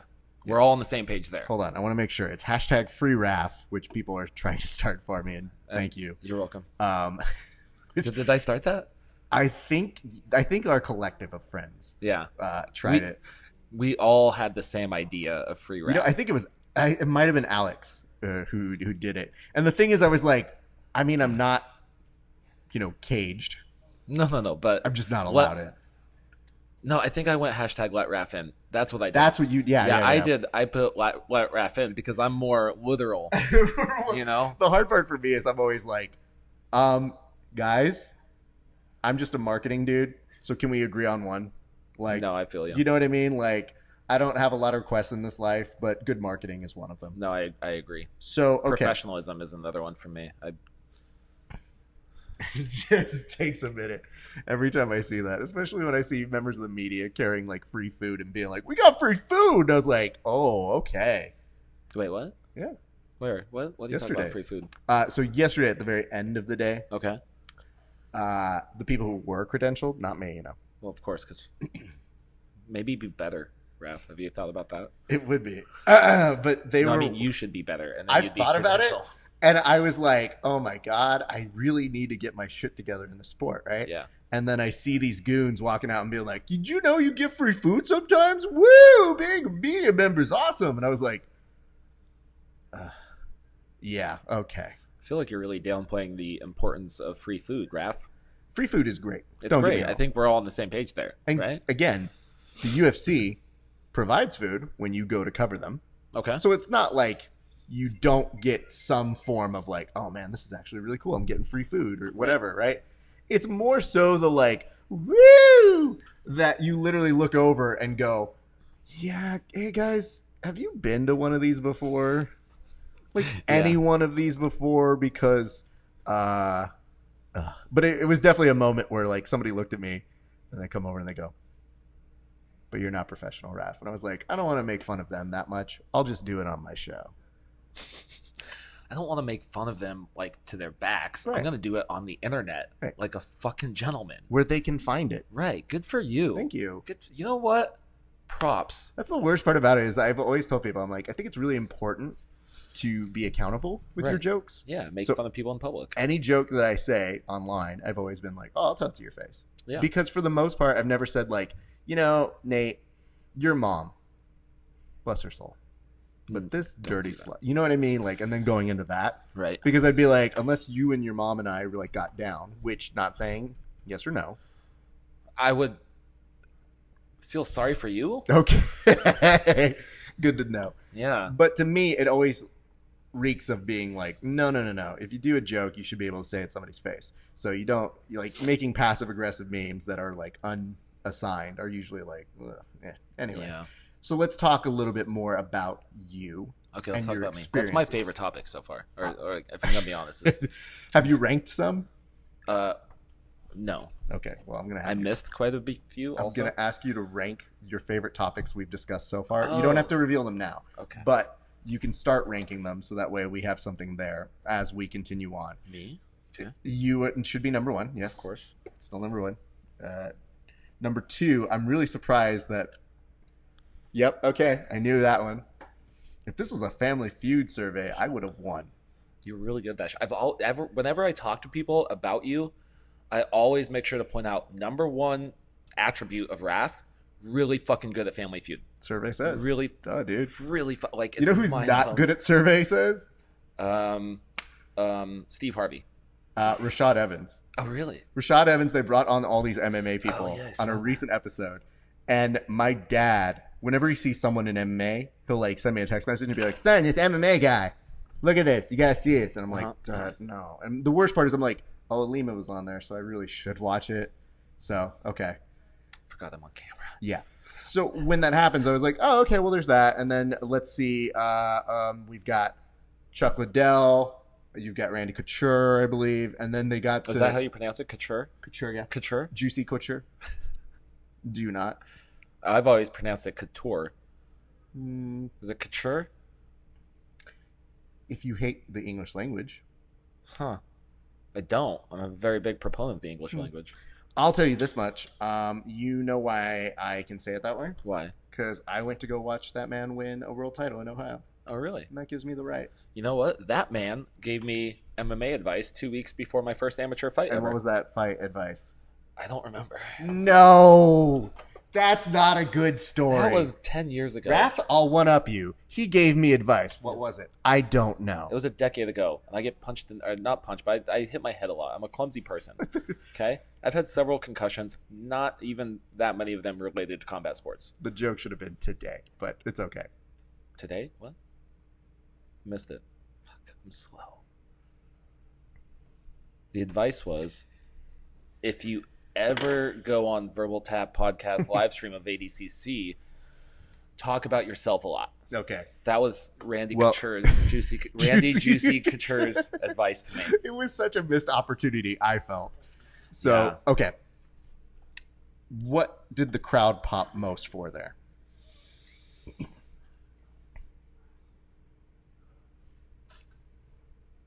Building suspense. Okay. Or do you not remember? I don't remember. Okay. Did they pop for Nicky Rodriguez? Oh, they did. Oh, yeah. When Nicky Rodriguez took down Orlando, crowd went nuts. We were talking about it, and I said that first, like, collar tie, like, snap down. I Yeah. looked at him and I go, oh, no. Orlando, run. You can't run. Damn it. Orlando. You can't run. I don't know. I don't know what you can do, dude, but do it. Yeah, somebody was like, oh, man, Orlando's tired. I'm like, I just assumed that Orlando walked on the mats tired. It just built into the equation. But you know what's great? This is the first time I think in ADCC history you had an actual competitor do this. Just, oh, man. Okay. I'm good. Let's do it. Oh, dude, I remember I was a blue belt, and I did a tournament one time. I did the absolute, and I went against this guy who was easily like 325. And he got on top of me, and it took me forever and every ounce of my power to sweep him. And then I went for a sloppy-ass armbar, and he slipped out, and we both stood up, and he walked away from me. And like all my team is on the sidelines yelling at me. They're like, get him, get him, get him. And I'm bent over going,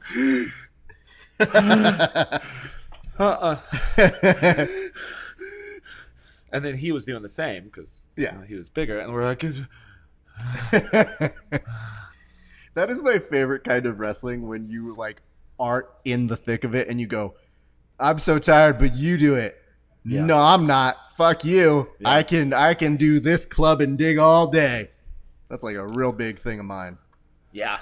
Octavio knows because we've literally done it where we're just like, well, we've been training for 10 minutes and that was our 10-minute meter. No more boss here. We had somebody that said Raf's farmer tam makes him both a notero and a sueño. That's going to make prison life hard. Hashtag free Raf. Nice. Thank you. Or is it going to make prison life easy because you're cool with everybody? Right. Light-skinned Mexicans have it actually pretty okay. So I'm not really, worried about that. Let's talk a few things. Okay, let's talk. Freddie almost died. Freddie almost died. Freddie from BJJ World. Can you tell the story? Yeah, I missed it. I just saw it, but I saw him. I know what happened. that has happened several times today. I feel so fucking bad for 2 photographers in particular.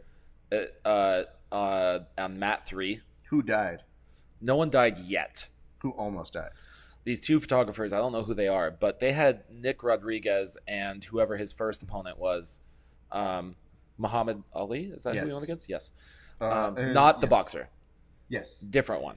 Still dead, to my knowledge. Yeah. Yes. Yeah. He did not come back to life and become a grappler. Which would be really sad if, like, Muhammad Ali came back and was like, I saw the movie Ali. I was alive then, but I was dead. I rewatched it. I had to come back just to tell you, make another one. Yeah. I'm looking at you, Will Smith. Yeah, I didn't watch that one. You didn't watch that one? No. Oh, I love Michael Mann. I watch all things Michael Mann. Even the ones where I go, okay, that was a lot. When you said that, I forgot about the director, Michael Mann, and I thought it was, I love Michael, comma, Mann. I love Michael, man. And I'm like, who's Michael? I know Will Smith. I know Muhammad Ali. And then when you said Michael Mann again, I'm like, oh, the director, Collateral. I remember that Michael Mann movie. Man. I love Michael, man. Man. You don't love Michael? Man, I love Michael. Ugh. Sometimes I feel like I'm doing extended Paul Rudd rejected bits with you. Just because I'm like, this is the stuff that Paul Rudd goes, hey, man, I love these. These are great. Someone else should do them. Because I'm like, me.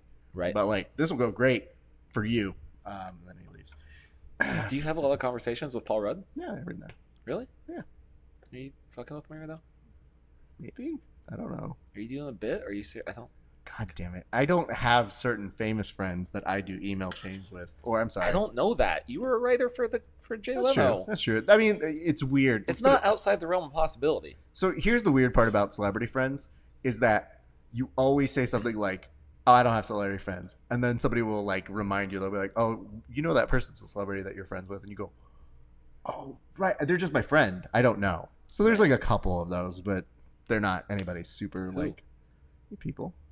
They're not better than yours. Name drop. I'm not going to name drop. You name drop yours. No. And then I'll name drop mine. Okay. I don't want to brag, but I'm friends with Raph Esparza from that podcast. It's pretty good. I'm also friends with Ruben Rivera. I'm friends with Ruben Rivera. Do you get do you still have moments where you go Laguna, or do you just go Ruben Rivera? I never called him Laguna. That came way years after. That came out of him joining SAG, and there's already a Ruben Rivera. So we were friends for years by that point. So I knew it was like dead to you after that. No. You're like, I don't know a Ruben Rivera. Oh no, Laguna. I know. If I ever put that name on there, I just couldn't help myself but end it with beach. I'm like, hey, Ruben Rivera Laguna Beach, or Ruben Rivera Blue Laguna. Okay, that works too. Let me ask this. Yes, ask. What are you looking most forward to on Monday? What's on Monday? Nothing. Oh. But you can take that question as you want. Okay. Because Monday, you'd already know who won. Right. Monday, you might have woken up from a night binge with Garry Tonon out on the town. That might happen. After taking third place. Well, you know, I mean, who knows? Okay. If Garry podiums, which he can almost do, that would be something he's never done before. Really? Yeah. He was fourth place the last time. Bummer. Yeah. Well, we're rooting for him, so we hope he does well. I do hope he does well. I would we talked about it. We're like, yeah, we got to go out. Yeah. That'd be a blast. That would be awesome. So let's real discuss. What are you most looking forward to tomorrow? Oh, look at this bracelet you have. Yeah, I've got a bracelet. It's a fashion choice. I don't want to brag, but it's not the cheapest seats. Middle seats? It's the middle seats. Oh, good for you. Yeah. Are they sold out? They're pretty packed. Okay, good for them. Yeah. Yeah. And I was like, I don't really want to spend $200 to do it. And then I sat in the middle row, and I'm like, there's literally no difference. So I'm happy with this choice. And it was funny. I was giving Wheezy, my buddy Wheezy, some shit earlier because he was like kind of like fangirling out over some athletes. I'm like, dude, it's just jiu-jitsu. Like none of us are like nobody here is an actual celebrity. He's like, they are to me, man. You know. And I'm like, okay, like whatever. And then I sat down, and then I fanboyed out real hard because Maddie Matheson walked up and sat down right in front of me, and I was like, fucking Maddie Matheson. and nobody in the whole arena knows who Matty Matheson is. But I was like, I fucking watch all your videos, man. I fucking love that. I went up. I was like, can I get a selfie, please? He's like, yeah, absolutely. I got starstruck over an internet chef. Look at you. Yeah, that's pretty dope, though. Right? And you know what? I'm hoping we get more celebrities that like this and want to come. Brings more attention to us, so I look forward to that. All right, but for real, what are you looking forward to tomorrow? Oh yeah, tomorrow. Let's see. Thor, John Blank. Oh my god, continuing to smash people. Vinny. I mean, all the 10th Planet people by default, obviously. You should just throw it up after each one of them and just like, yeah. No. Yeah. No. That's the bad one. No. That's the good one, I think. Unless my monitor is the wrong way. That's the what hard I'm one. saying. Yeah. Okay, so Vinny, Thor. Vinny, Thor, Elvira, still killing it. I'm a big fan of Garry. I like Garry a lot. Yeah. So I'm hoping Garry takes it all. Okay. Especially because he's not in the bracket with a 10th Planet person. It's tough because I can't help but think that a couple years ago it was Garry versus JT to go to the final. And I just sat there being like, I want that to be the final. Yeah. You know, like I like both of them a lot. And if they were both in the final, I'd be like, I don't really care. You know, you guys figure it out. That's the beautiful part about jiu-jitsu is at a certain point, you can't do anything. You're just like, well, good luck, guys. I like both of you. Yeah, and that's how I felt about the Tony Cowboy fight, where I was like, this fight is. I remember you saying that too. Yeah, I was like, man, like I want this fight to happen because it's going to be so good, but I also don't want it to happen because I don't want to watch either of these guys lose. Yeah, and it is tough watching Cowboy lose. It is. I take that man. Pretty hard. Yeah, and the weird part is it has nothing to do with me. Right. So it's always like, oh man, like my wife will be like, what happened? I'm like, Cowboy lost. Yeah. And I remember I told her that the last time she came home, she goes, okay. Oh, okay. Well, what are we having for dinner? And I was like, nothing. We don't eat anymore now. Listen, I'm really fucking down right now. I can't think about something as trivial as food, honey. All right? Just having Budweisers now. Yeah. Listen, I'm just gonna...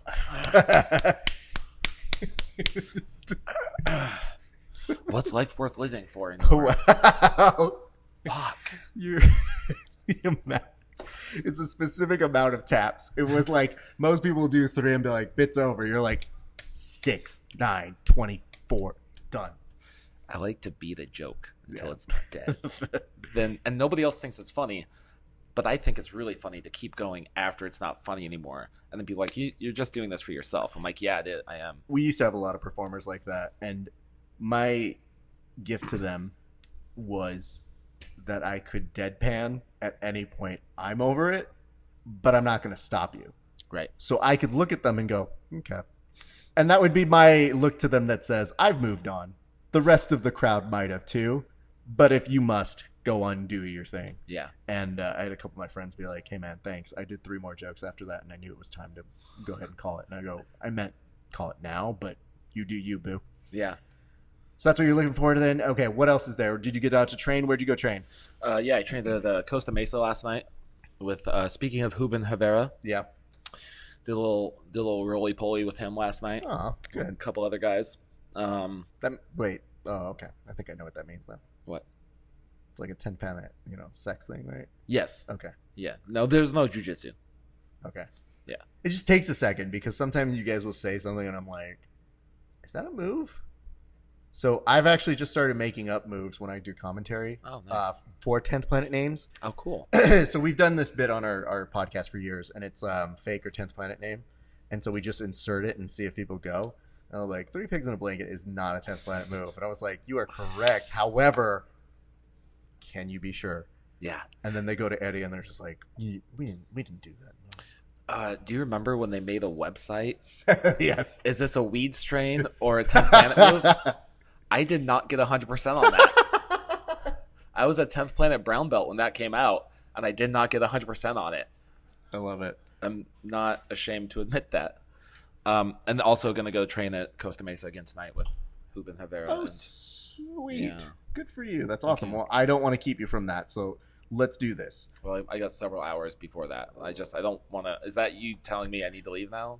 I mean, again, I've been on since 10 a.m., so I'm starting to, Do you want me to leave? This is like a Like most of my first dates, I'm just like, should I? You can Should I stay.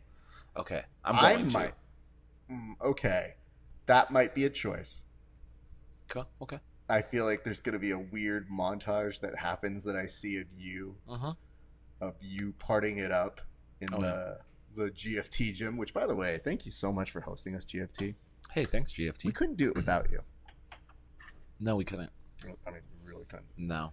What do you think it's gonna take for me to get somebody in here to hit a twister to take Brandon McCagren's like money? Wait, what? Brandon McCagren Issued a challenge to you? Twister not somebody? to me. He said if somebody gets twisted, I'd throw $50 in. But the thing is, it would have to be some kind of like actual match. It can't just like demonstrate a twister. Like on this? I mean, we have mats here, Huh. so I'm just saying it's a thing. You know. Do you want to twister me right now? Is that what you're saying? No. I'm just. Do saying, you want to try to twister me? No, I don't. Listen, dude. I'm a host. Right. My job is to host. Oh, you want other people? Yeah, if they wanted to come over here and try and win some money. Gotcha. Just saying, you know people. I do know people.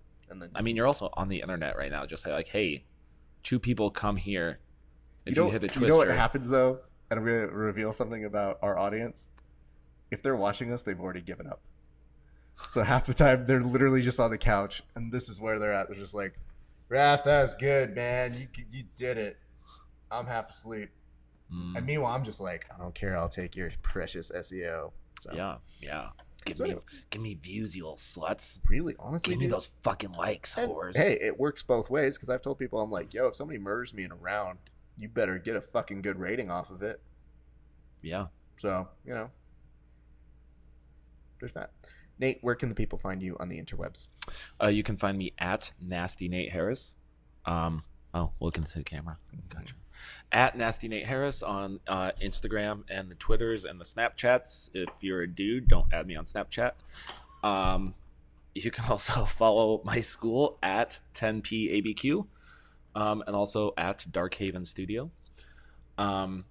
No underscores, periods, and any of that because I'm firmly anti-characters and usernames. When somebody's like, I'm at 3 underscores, I'm like, fucking stop talking right now. We're not friends anymore. I'm not following you. And I'm not going to reply to your DMs. And I'm not going to tag you in anything because I'm not going to fucking sit here spending an hour. There'll be a person who slides into your DMs and you just go, oh, move the base. Yeah. Oh, sorry. Didn't see you there. Yeah. So those are all the places you can find me. Nate, I'm very glad that you're here. I'm so super happy that you were able to make time because we wanted to get what it looks like in there. I've been told things about it, but I myself have not seen it. You know, I will say, on the whole, it looks like every other convention center I've ever been in, which is like a handful. I don't know the number off the top of my head. It'd be so ridiculous if you're like, by the way, you may not know this about me, but I'm in convention centers every week, and this one looks exceedingly normal. Yeah, this one really, the cement colanders that they have looks just like the cement colanders in every other convention center in every state across the nation. Yep. It's really, they did a bang up job. Yep. I will say though that I was kind of bummed, and this is on me. This isn't on the convention center. I left the convention center to come here. Yes. And I walked all the way through the lobby of the hotel. Yes. To the parking garage elevators. Yes. Okay. Went to the floor that my car was parked on, walked to my car, found it. I had to like click the button a bunch of times. Okay. And then as I got to my car, I looked over and there were steps leading right to the entry of the convention center. So I really added like an extra 15 minutes onto my time. And that's not that will not affect my Yelp review of the Anaheim Convention Center at all. But I felt the need to share that because I really felt like a dummy. I was waiting for the relevancy, and it took all of my years of hosting prowess to give you the nod and okay. Yeah, no, I know. I noticed that. And it's also a lot of you ever see a plane that you're not sure is going to make it and land, and then you look at I've never thought that. You should 100% look at planes more often. Do you just hang out at airports watching planes land? No, this one's going bad. Nope. I used to date a flight attendant, and she was complaining about pilots one time. She's like, they don't even fly the plane. All they do is take off and land. I go, I'm pretty sure those are the most important parts. Nate, every one of your dating stories has a moment like this that I think you mentally check out on, because this isn't the isolated one. It's like I hear this so often with you where you go, I was dating this one chick and I was like, we were talking about chimneys. Okay. Like, she was a chimney sweep, and she was just like, do you guys ever notice the chimneys are all like clogged like in the winter, but in like the summertime they're like fine? And that's when you go, it's been a great day. My name's been Nate. I've been your dealer this whole time. Thank you. That's my time. Good luck, guys. I've never dated a chimney sweep, nor would I. Don't put that on yourself. Believe in yourself. I'd like to say no, but I feel like as soon as I say that, I'm going to fall in love with an amazing girl. She's like, I'm a chimney sweep. I'm like, fuck me, man. All right, I guess I got to eat my words on that. You meet her at the club, and you just thought that she had a little bit too much weird black makeup, and then she's like, just she's a goth girl. Awesome. I'm really into goth girls. No, this is Ash and Soot. Busy season coming up. With Christmas. Time to get a shower in before I came to the pub. Now I'm here, and I've just been shagging you this whole time. Whoa. I assume. She's been shagging who the whole time? I thought it was you. Oh. Well, we went from just meeting her to shagging. Damn, I don't know how fast you work, but I got to have at least 27 dates All of your memes are always, it's the... you put up some of the best scared man memes where especially they're like, whoa, I'm not fucking you on the first date. Oh my god, no. Feed me first kind of memes. Yeah. That like it's a meme trope that I continuously go, well, what's the premise? Yeah. And if I go, oh, like if it's you being like, whoa, I didn't say you could touch my Pokemon. You can't fuck me like that first. I go, yeah, it's pretty funny. Yeah, I'm into it. So it's a high wire. And the ones you put up, actually, have been pretty really funny. like that one. One of my students sent me this the other day. Because last week I made like 5 pounds of chili that was fucking delicious, but it's a little comic strip, and he's like, no, I said Netflix and chili. Like, please, I spent a lot of time making this. Please put your clothes on and try it. That's great. I'll tell you the good. really saddest. This is what we really will end with you before I say goodnight. So everybody who saw me yesterday at the weigh-in or the bracket reveal, they were like, hey, they let you in here? And I was like, you can't stop me. They'd be like, hey, you got, and I was like, you almost did it. Good job. Okay. You almost got me. I see Gio. And I just kind of like, he comes up and I go, hey man, what's up? And he's like, yeah, here. And I was like, shit, dude, they can't stop me from coming in, And he goes, no, I just asked if you just got here. I was like, oh, yikes. They can't stop me still? I don't know, dude. That doesn't apply now. And it realized at that moment, maybe I need to just chill out for a second. And then that was fine. So that just going to assume the entire jiu-jitsu community knows about me not getting credentialed for ADCC. I don't, but I just... So I think the weirdest part about I asked, did you just get... I think the weirdest part to me about it is that yesterday when I was going there, I said, you know what? It's kind of like when you're a comic and you make fun of people, when something happens to you that you got to kind of eat shit and be like, I mean, it happened to you. So like, not lying, it just did. And I don't know, things don't happen to me, so I'm going to take your word for it. All right, well, one day when you find out. So when I find out she wasn't really a chimney sweep. That wasn't chimney. It was all a ruse to win over my heart. It was me, Ruben Rivera, in the role of a lifetime. Ruben Rivera Laguna, SAG. Just remember that. Yeah, he once played a young Danny Trejo.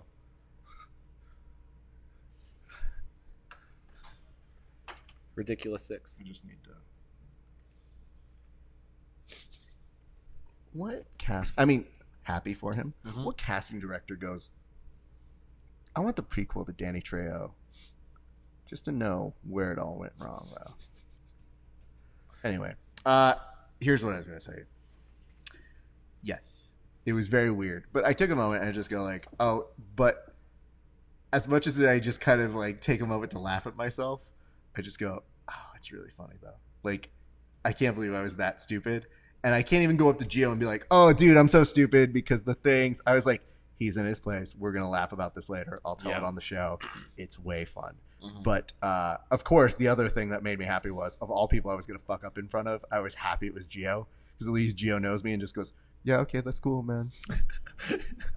You know, it's all. Was it politics? And I was like, yeah, it was. And he's like, man, dude, okay. And I told him, I was like, well, we're gonna do this live stream over, you know, like a few miles away.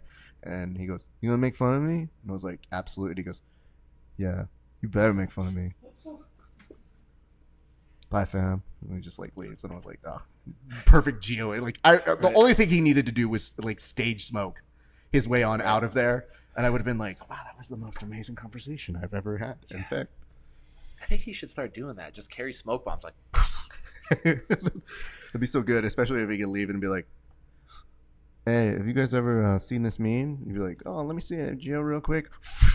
Be like, now I never get to see that meme too. Damn it, he's good.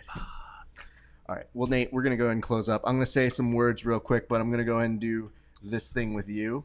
Hey, thank you. Thank you for your time. Thank you for having me on. Thank you for your service. Is this a Spider-Man kind of thing? No, it's not. It's a fucking red spider web. It has nothing to do with Spider-Man. I was 18. It was my 18th birthday, and I didn't care. I was just like, those look cool. Yeah, okay, you're done, though. Yeah. Okay, bye, everybody. All right, bye, guys. We'll go over my horrible tattoos next time. Probably not. Next time. You can get out. I'll just close the show by himself, not with you. Thank you. No. This is really awkward. Watching it happen in the actual monitor is what makes it. No.